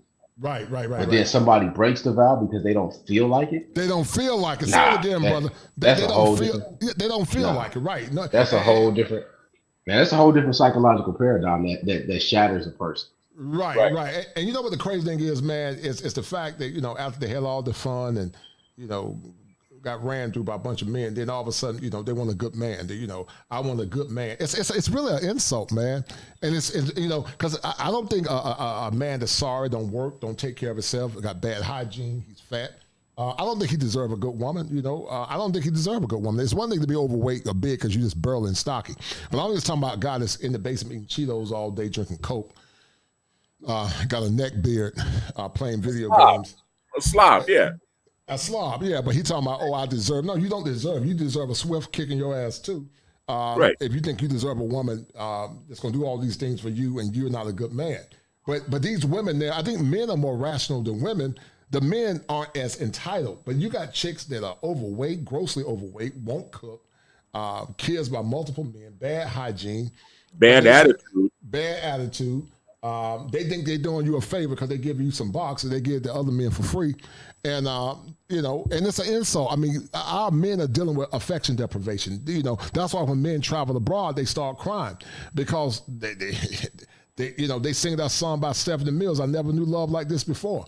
They're not used to it. So they start crying, they don't know how to act because they're so badly treated. What's your take on it?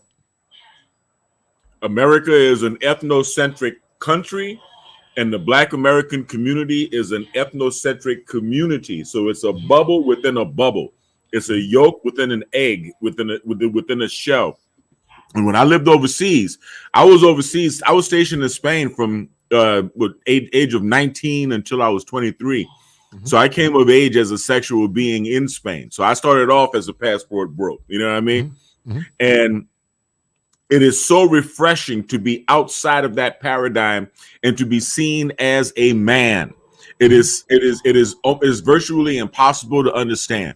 But that's why the brothers that came back from World War II started the civil rights movement, because they had understood what it was like to be outside of the paradigm that we live in, the social paradigm that we live in here in the United States. And part of that insular characteristic about the Black American society in particular is it has always been none of anybody else's business the way we treat each other interpersonally and sexually. Now, all of the soul songs of Motown were written about the way we love each other, about the way we love our women, and about the way our women love us. Right. But that has been deliberately, I don't even know what to call it, right? It's been deliberately perverted. It's been deliberately turned inside out by the people that Ye's been talking about. Mm-hmm.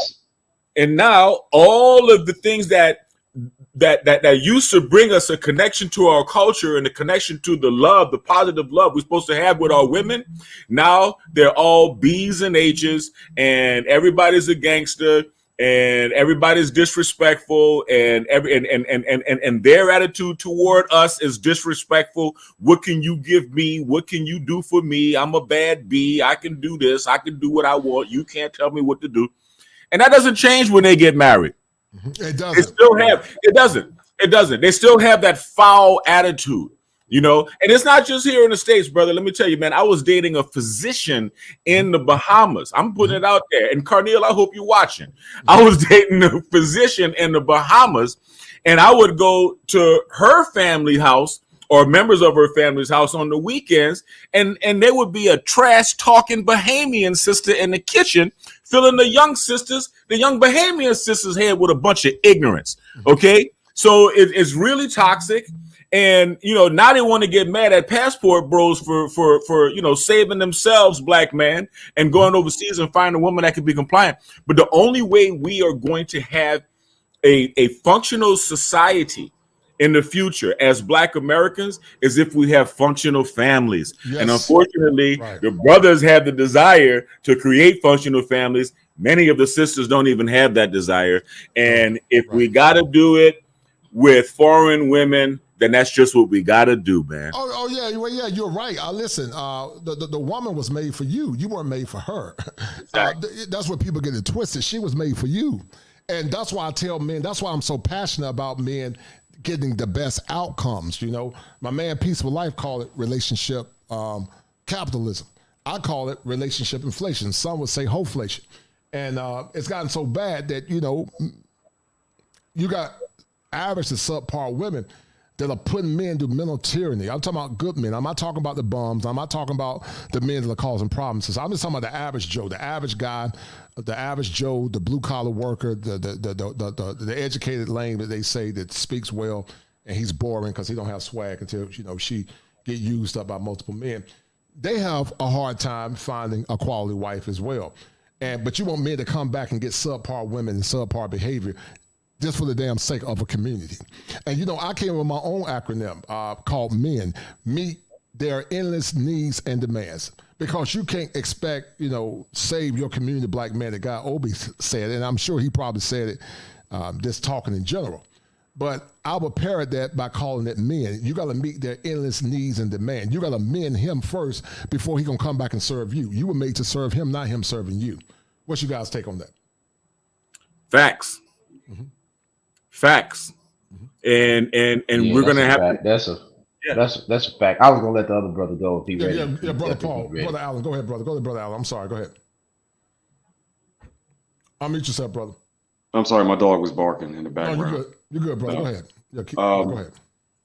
Pretty much in a nutshell, the system is working just as it's supposed to. Right.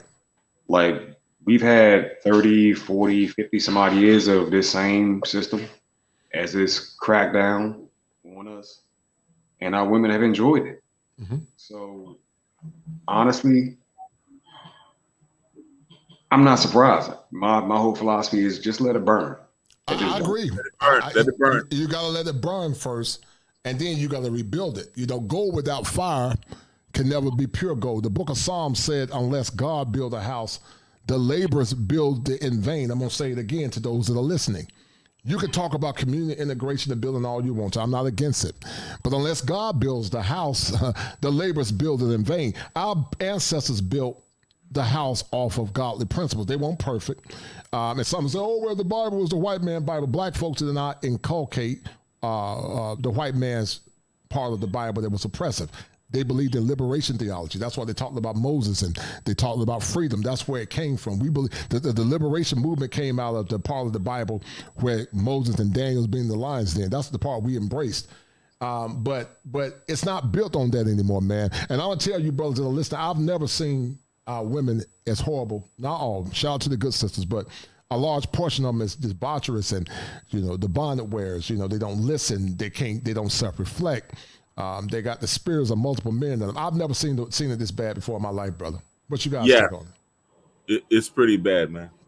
It's not gonna get any better. No, it's not. No, it's not. Right. It's not gonna get any better, man. It is what it is. I've just come to realize that my age group and down, which I'm almost 40, is going to be the last of those that possibly did marry and have regular quote unquote families. It's really amazing to me though that women were so ignorant that they supported same people being married over themselves being married. Right. I don't because I'm sorry, brother. I don't think it's ignorant. They chose this. They chose, yeah. They made a conscious choice to run us down this rabbit hole, and now that we're here, they don't like the end result. How was it that back in the 60s and 70s they were able to put all those black men out of their homes because of a government benefit? So it started at Big Mama, Yo Mama, and My Mama, the chick we dealing with, and now the younger generation. They chose this, but now they don't like the end result, so they crying and they whining about it. Like there's no other explanation. I like what Kevin Samuel said. He said until we deal with the original sin of the black community being the woman choosing the benefit over the man, we can't talk. Ain't no conversation. It ain't no conversation. What we gonna fix? You did us. If I do you dirty, big bro, and I don't apologize to you, you gonna be like, the hell with Allen. No, that's a good point that you made. That's a good point that he just made there because if you think about it, right, I'm pretty sure all of us see the movie South Central. And what did he make his son do? He made his son go make amends with that older man. The older man that shot him in the back, remember? Older man shot him in the back for trying to steal from him. And he told his son a very intriguing lesson that he had to learn. And the son learned the lesson at the end of the movie, but quote unquote Bobby Johnson's character was taught what he needed to be taught in prison. He didn't learn that until he got to prison. So it just shows the psychology of what's going on in a nutshell in the whole overall picture of the community, so to speak. These people are coming talking about they want to save something. Somebody say They're something. online talking about saving something, and instead of them somebody say something. I thought somebody said something. You know, you can. You know, go ahead, Coach. The moral relativism, guys. We've seen it. I'm going to end the stream in a minute, but we've seen it, guys. With now we can't even define what a woman is. I'm going to go back and play this clip, guys, with the senator real quick. Devin, I don't know if you guys saw when y'all came in. Did you see it when you came in? Yeah. Oh, you saw it. Okay. Did you see it, Alan? I haven't. Yeah, I saw it when I saw it before I came in, watching you on my other computer. Okay. I'm gonna replay it again. Did you see it, Brother Allen? You saw it. Okay, if y'all seen it, don't worry about it. I won't play it again. But let me ask you guys a question. Time is a good time for Biomed RX CBD. I had to plug my brand, yo. I might have to buy something from you, man. I'll show you something, bro. Yeah, I might have to buy some. Go ahead, brother.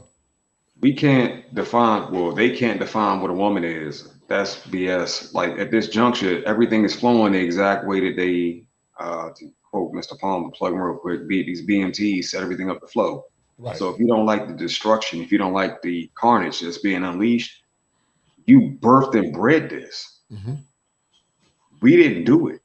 Right. We didn't do it. And why should we be responsible for cleaning up a mess that you made in your house? Right. Come in. At this juncture, it is what it is. What would you say to your critics, Alan? Because they would say, we know that I don't think I didn't do it, Dev didn't do it, and KP didn't do it. But we know there's a percentage of black men that did do it. I would say about, I don't know, some say 20, some say 30% of black men are complicit. But I say the vast majority of the average guy, they were just hardworking men. What's your take on that? Easy. I grew up in the hood. Mm-hmm. I knew who was popular. I knew who wasn't. I knew who was reaming out the vast majority of all the little popular girls or whatever. And it's the same state to state, mm-hmm. country to country. You go. Women choose a certain archetype of man, and it's always the degenerate. Right. So if the degenerate is responsible, then hold the degenerate responsible. Hold the degenerate responsible. Right. Don't put that on us. Right. The rest of us ain't got nothing to do with that. Right. So, I mean, they can say whatever they want, but I've seen it. I know what the hood look like. Mm-hmm. I went there a little while ago. Trust me. And it's just, you got one dude with a baby mother over here and over there and over here and over there. And that excites them all. Later, he's reproducing. Mm-hmm. But yet a young man that's studying for a degree gets nothing. Oh, he's a lame. Right. That's a show I did. Black Men Are Not Celebrated. Graduation day, uncelebrated. It happened to me. I got 3 degrees. I went to Carolina, went to UNC Chapel Hill, Central, got a degree in law. I didn't get celebrated. In my 20s, guys, I'm on making babies out of wedlock. I did the right thing. I went to school. I studied. I did the right thing. But you mean to damn tell me a man like myself that did the right thing need to come back and save some shit I didn't create? You must be crazy. Big bro. Yeah. This is how backwards our community is. Right. When you graduated, did you have a party? Was there a celebration that was thrown for you? Kosher? Go ahead, keep talking. I think Alan froze, man. I caught the bus to my graduation by myself. That's the way our community is. This is how backwards our community is. Yes, as a graduate, you won't have a party, but when you get out of jail, you can. Right. Facts, that's it.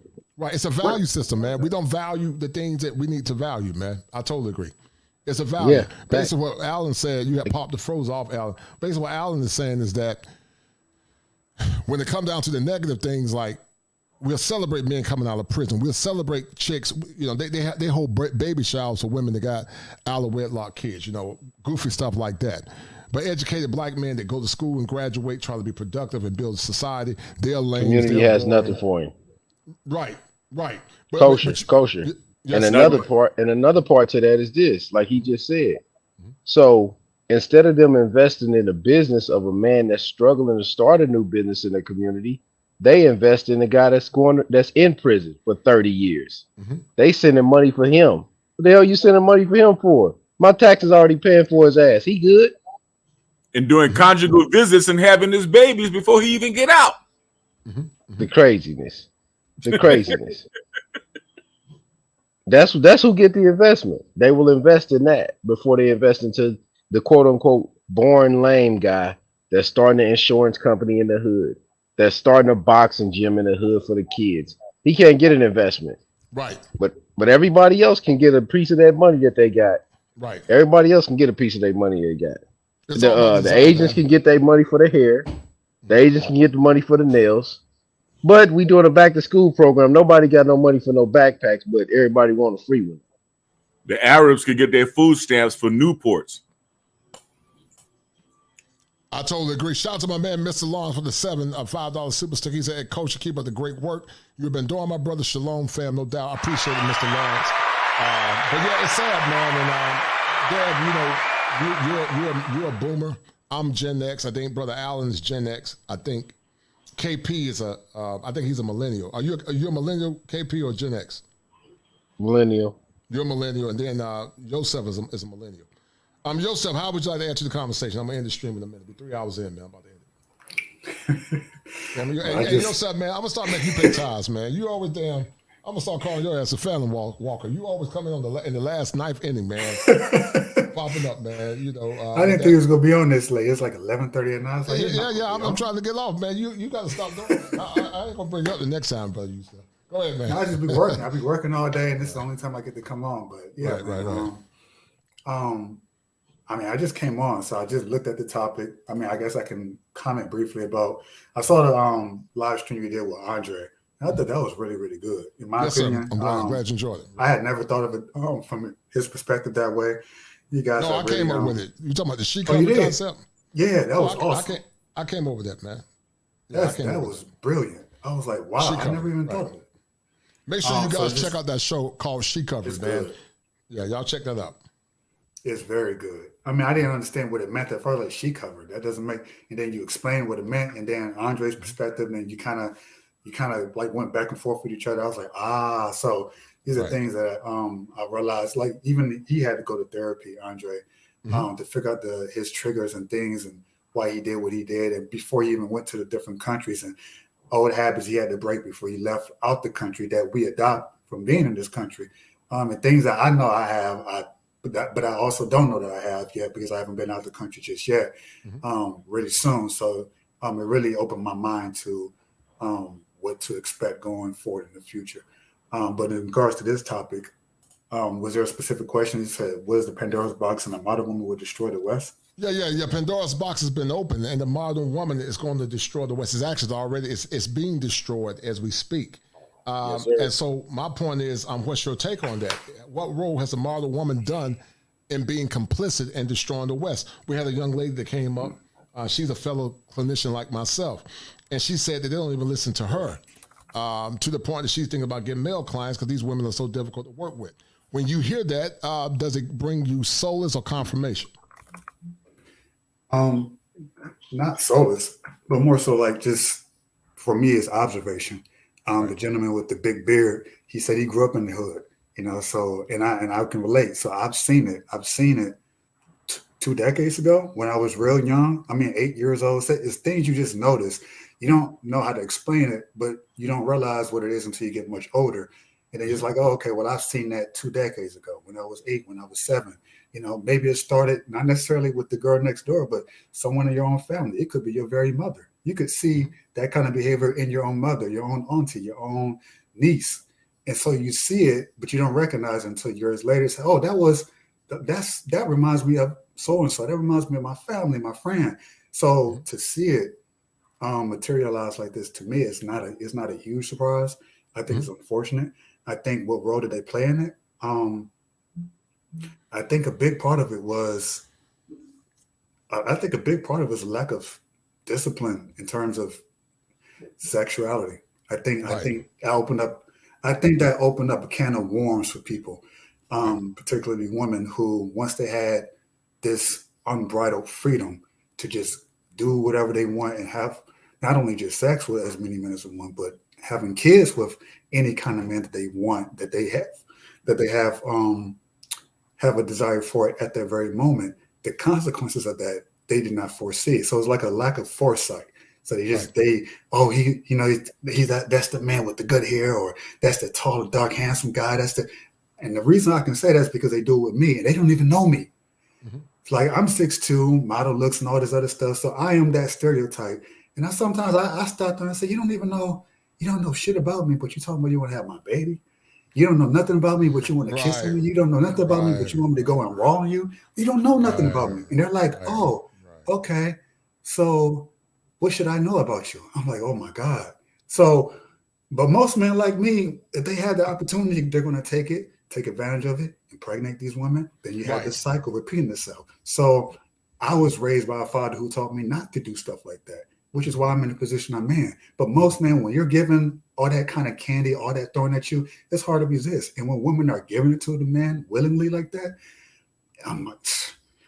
they're just throwing them at them, and that's what they're getting. So I think as far as the kind of men that they're dealing with, it's just a matter of a large part of it is that they exhibit traits of the kind of masculine behavior that my father grew up on, that a lot of men. So this is for me, in my mind, what I see from the men's side, what's not going on. And the reason why they choose a lot of these, what they call Pookie and Ray Rays and the guys that I grew up with in the hood, is because they simply have a fearlessness about them, a masculinity about them, that a lot of guys who are more educated, who went to college, who got good grades, who did the right things, so to speak. They did all the right things that society told them to do, but very few of them have been taught how to exhibit those masculine behaviors that makes those women naturally attracted to those men that are in the prisons, that are in the streets, that are hustling the streets and doing all these things that we as can look at them and say, well, we don't know why they're attracted to that.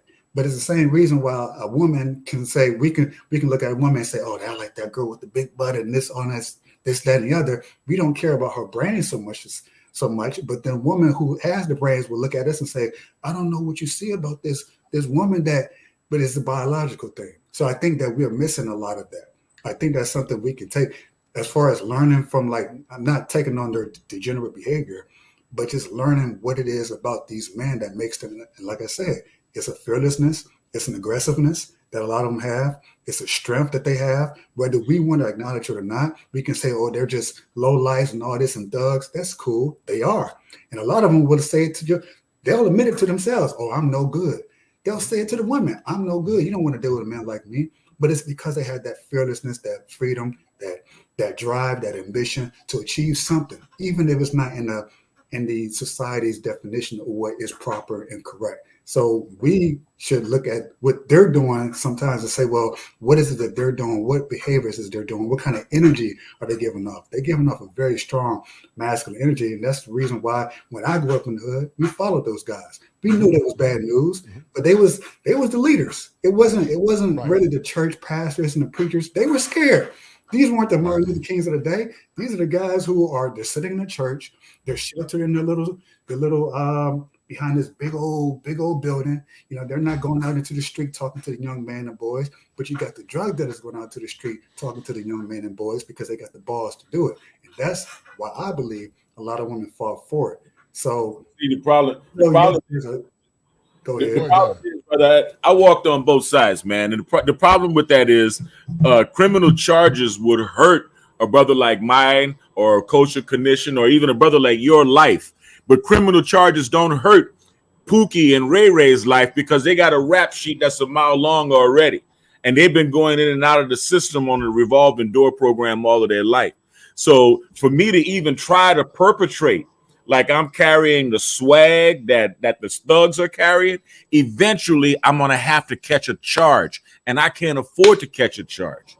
I can't afford to catch a charge by checking one of these women the way they want to be checked. I cannot afford to. The only way they respect, the reason they respect Pookie and Ray Ray is because Pookie and Ray Ray will go upside their head, go to jail, and then come out 2 or 3 days later, and his life is not changed. I can't afford that. And that's a good point. That's a good point. He hasn't told one lie yet. That's a good point. Right. Right. Yeah. Because see, people assume that because like I'm an educated brother that we suck. I'm not. I used to work in. I was in law enforcement. I'll wait it out. Right. I work with Crips and Bloods. I used to work with criminals. I used to work with them. So. You know, people that say, "Oh, they're educated." No, we ain't scared. We just got more to lose, right? You know, and a lot of times those guys got fake masculinity anyway. They're not really true. They're really cowards. Some of them are actually scared. Some of them. Some of them are fragile boys. You know, personifying that they're tough. We're not saying that some of them don't got no swag and some of them are not tough, but a lot of them are personified because anytime you put a man, take a heat and kill a man versus shooting them hands one-on-one. what does that say about you? And then a lot of them over-identify with their mothers. Go ahead, Yusef. Before you say something, my man James Turner's right. He said, no celebration at all at the associates, bachelor's or master's degree, and no support when graduate from military school and basic training. Right, and we all go do the same thing as men. Sure. We all are saying the same. If Devin say the story, if I say it, if Alan say it, if Yusef say it, and KP, we all said we went through it. And we're just a small sample size, a small randomized sample size from different demographics of the United States, New Orleans, the Tar Heel State, Detroit, wherever. If those brothers are saying it, that means that they got at 100%, that means there's a large probability that there are other men that experience it too, but they're in silence. But you want black men to come back and save a community. You want them to come back and save a community instead of mending them, meeting endless needs and demands. If I can add to what James Turner said real quick, there was this guy that we all have heard the story of that young lawyer. He had just graduated from law school. I know you're talking about, right? I know exactly. Y'all know exactly what I'm talking about. And the backlash that he got for stating the obvious. He's saying, I got options. Basically, I'm the equivalent of a young woman who came to realize her options at a young age. Now, after all the hard work I went through, law school, all this, I have those options. He got attacked for it. He was not celebrated for it. It was more like, who do you think you are? When do you get the boss to talk like this? You haven't even got a lawyer job yet. He, of course, has since gotten a lawyer job, a really good high-paying one at that. But the point is that it was like he had to constantly be put in a position where he had to prove himself. But whatever accomplishments he had, and that was a large accomplishment. Not many people can graduate law school and then pass the bar. After you get that, you have to get past that part before you can even think about getting a job. But that wasn't celebrated. It was, oh, well, you ain't even got a job yet. So that's the kind of attitude that a lot of those women had. I just scrolled through some of the comments. I was like, this can't be real. These got to be trolls. Like, I'm a brother. I'm thinking like, damn, that's a hell of a accomplishment. I couldn't have done it. I'm just not that. I'm intelligent, but not that damn intelligent. I don't know. I don't know the law like that. I'm not into it like that. I know how difficult it is. I'm thinking like these women, it's almost like they're entitled to it. They're entitled to, they don't understand the sacrifice that goes into achieving the associates, the master's or the bachelor's degree, and virtually almost any field that is out there that's worthwhile pursuing. And so because they don't value it, that's why they demean it. That's why they just kind of brush it under the rug and say, oh, well. Right. They don't value it. You're right. They don't value it. And you're right. That is why they demean it, because they don't value it. And you guys need to go to women that do value education and hardworking blue collar men. They don't even damn value blue collar men. The blue collar men are not good enough. They used to, right? They don't value. They still don't value you. Right. But they value after they used up and ran through, and got kids by multiple men. They have psychological issues. Then they want you to come back at the foot of the cross and say, "Well, the Lord forgave me. I'm a born again virgin now." But I used to always tell them, I said, your soul might be saved, but that box still is sin. Say it again for the people in the back. Yeah, that soul might be saved, but that box still is sinning, man. That box. Now what loose? Now what? Can I say something? Like the point the brother made earlier. Go ahead, Alan. Go ahead, it's because it's not the fact that the women are that attracted to the thugs, because they know they have a backup plan. Right. The backup plan being the government. Right. Imagine if you were in Chuck E. Cheese as a kid and you had as many tokens as you wanted. That's how they treat life. Of course. So they can run around and do whatever and be reckless, because ultimately Pookie, Ray, whoever gonna knock their head back, and if they put on child support, he's gonna pay the bill, or they're gonna find somebody else to do it. So they're running through this whole life like kids. Chuck E. Cheese, bro. It's not the fact that the thug on the street is more masculine, because most of them are very fucking feminine. Oh yeah, they act like their mamas. Well, exactly. They act on their emotions like they're single mothers who raised them. That's why they're busting caps on each other, because they can't think. They're emotionally reactionary. That's not masculine. That's feminine as hell. Exactly, big bro. So like with these women, they don't have to be responsible. If you take a person that doesn't have to be responsible for anything and you just give them free reign, of course it's going to be chaos. It's going to be destruction. Right. And I do these shows, guys, because some of you brothers have been victims of women that are part of Pandora's box. And some of you guys are now just a shallow or a shell of yourself. I'm going to end this stream in under 5 minutes, but starting with Devin, and I'm going to let you finish yourself. But starting with Devin and then in a Psychic Soul Train, how has Pandora box impacted some of you guys? And I know, Alan, you talked about a divorce. But Yusuf, go ahead and finish what you're saying, then in under 5 minutes, I got to go. I want you guys to share how Pandora's box have more or less impacted you brothers in a negative way, dealing with modern women. Go ahead, Yusuf. Go ahead on, Yusuf. How does it impact it? Whoa. Well, I think we all have stories of situations we dealt with numerous times, back to back, where it gave me pause sometimes, the things that women would do.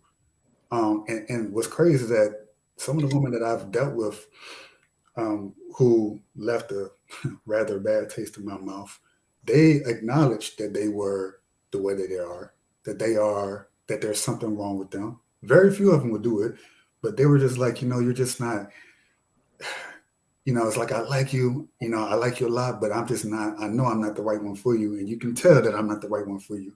And it's like, that is bizarre. And it's not just one woman. It's not just two. It's not just three. It can be several in a row. And so you go through this situation where you're just looking for a needle in a haystack situation.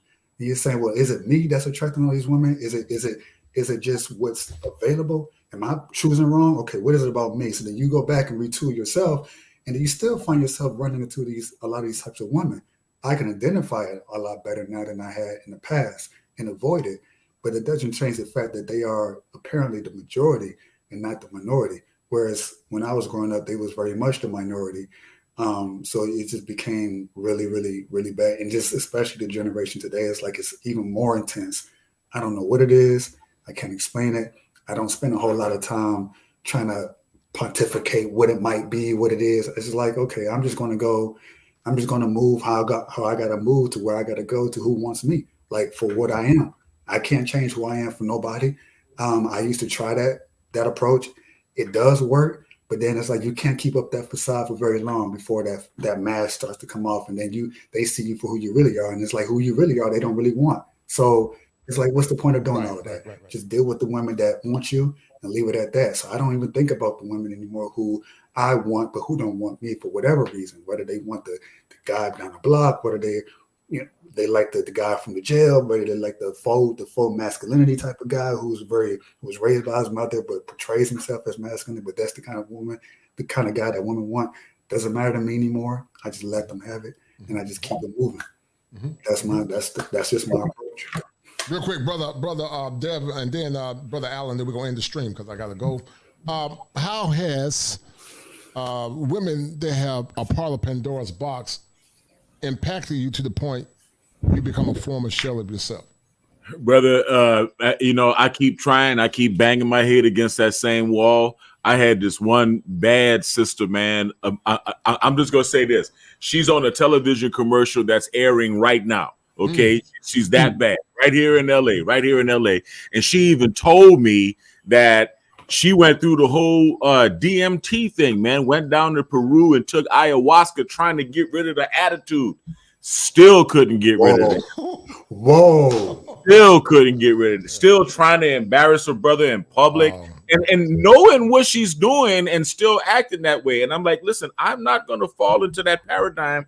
I am not going to behave the way the opposite person behaves in this situation according to what you are culturally expecting of me. And I'm really sorry that it had to turn out this way. Another sister, more recently, man, I'm being generous with her from day one. From day one, she's constantly trying to figure out a way to run game. And I'm like, why are you trying to take something that I would give to you anyway? Right? Why are you still, why is it so important to you to try to prove that you're smarter than me? Right. You know what I mean? Why are we even going through this? At what point do you figure, hey, you know what? I met a nice guy, man, and he's generous to me. So why don't I just chill and try to act like someone who's trying to earn his trust, maybe? They short circuit. A guy like that, it's like the brain, they just like, they can't compute. and you're being the opposite of everything that they're used to, and they don't know how to respond, so they respond in a way that they know how, which is exactly the way I described it and exactly the way you just described it. I thought it was just me. I thought it was just me. I thought I was like, is it just, why are these women telling me that they're fucked up, and yet they do fucked up things? So it's like you acknowledge your fucked upness, but yet you keep doing the fucked up. So it's like you force me to leave you alone, even though I'm trying to be cool with you, I'm trying to be generous with you, I'm trying not to bring up and like I said, I cannot respond within that paradigm because I'm gonna be the one catching the charge. Right. And you know what I'm saying? And you are a man that worked as hard as you and I have worked, and Brother Allen and even Brother Yusef. He just got too much to lose, man. You know how long it took me to get where I got in that, brothers? Almost 12 years off and on. Working hard, going to school, working and going to school, trying to take care of a family. I'll say, because I'm 6'5", 6'6", dark skin, deep voice. I've been cast type, discriminated against, never celebrated. And I think a lot of it, guys, is that not all of our sisters, but a portion of our women want men beneath them. So when you get education and you're smart, it's almost like it's a power grab. They want the power. So in order to make themselves feel good, they need men that are less than them to reaffirm their biases or the confirmation bias in their head that they're greater than you. And so they need men that are less than. But men that got their stuff together, hard working, got their head on right, got standards, say, I don't want a chick that's been ran through. I don't want a chick that got kids by 9 different men or whatever, some crazy number. And I think that's a reflection on the type of man that they're attracted to. Y'all talked about the Pookies, the Ray Rays, the jailbirds, the drug dealers, because they don't match up to the standards that some of those women, even your most educated women, they tend to choose those type of men as well. So do you think that because they don't want to deal with men who are either at their level or slightly above or much above, that they'll choose those type of men, that they're attracted to them for that reason? I don't know. That's a good question. It's a power play. Yeah, that's a good question. I was trying to read everything back and forth, but real quick, Brother Allen, go ahead, man. Then I'm gonna sign off because you start thinking it's damn here at 12 o'clock. I'm gonna turn into a pumpkin when I don't get off by 12 o'clock, man. So you still trying to turn me to a pumpkin, man. But go ahead. I'll be quick. The women that Brother Yusef, the women that you described just now, they choose those kind of dudes because if they choose a man that's about something, your whole existence is a direct affront to their whole damn life. Right. They've been living in La La Land the whole time. Mm-hmm. What I learned from dealing with this average modern day woman out here is, I hate to be vain, but I'm better than you. I'm better than a whole lot of you. And that's just what it is. And you can't compete with me. As much as they may try to, it's just not happening. And when you let them know that, they get offended. But ultimately, it's not my place to make you happy. It's my place to just provide and make things happen the way I need to make things happen, period. And I'm not concerned. So don't worry about their feelings. Just keep marching on. Yes, sir, that passport. And listen, like Austin Holloman said, it's that bad. But on that note, guys, we're gonna sign off. This has been a great stream, man. I love you, brothers, man. I might got a good one for you guys tomorrow. I think I'm gonna have Yusef on that one, man, talking about the snake whisperer. Because some of you guys are former snake whisperer. I believe Alan was a former snake whisperer. And I know Devin was a snake whisperer. Devin Locker, the voodoo man. We know Devin was up the snake whisperer lining them hoes, man. But anyway, man, inflation is on the rise, but so is manpower, man. Signing off, and also to the passport bros, man, this is for you. I'm tired of America, so I'm hitting Richie on the net. I got the tickets, that's a bet. We need the link, my brother set it up. Damn, I didn't had enough. Ooh, I won't lie. Can I get a little shake with them fries? My skin tone is matching your eyes. Black men, you know we like them thighs. And baby, she can do it all. Your land is my land. Cut through. All right, fellas. Peace. 4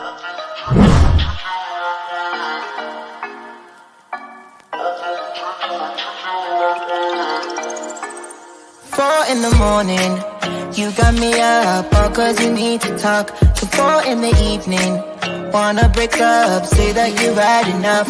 I'm tired of talking, again and again, argue about everything.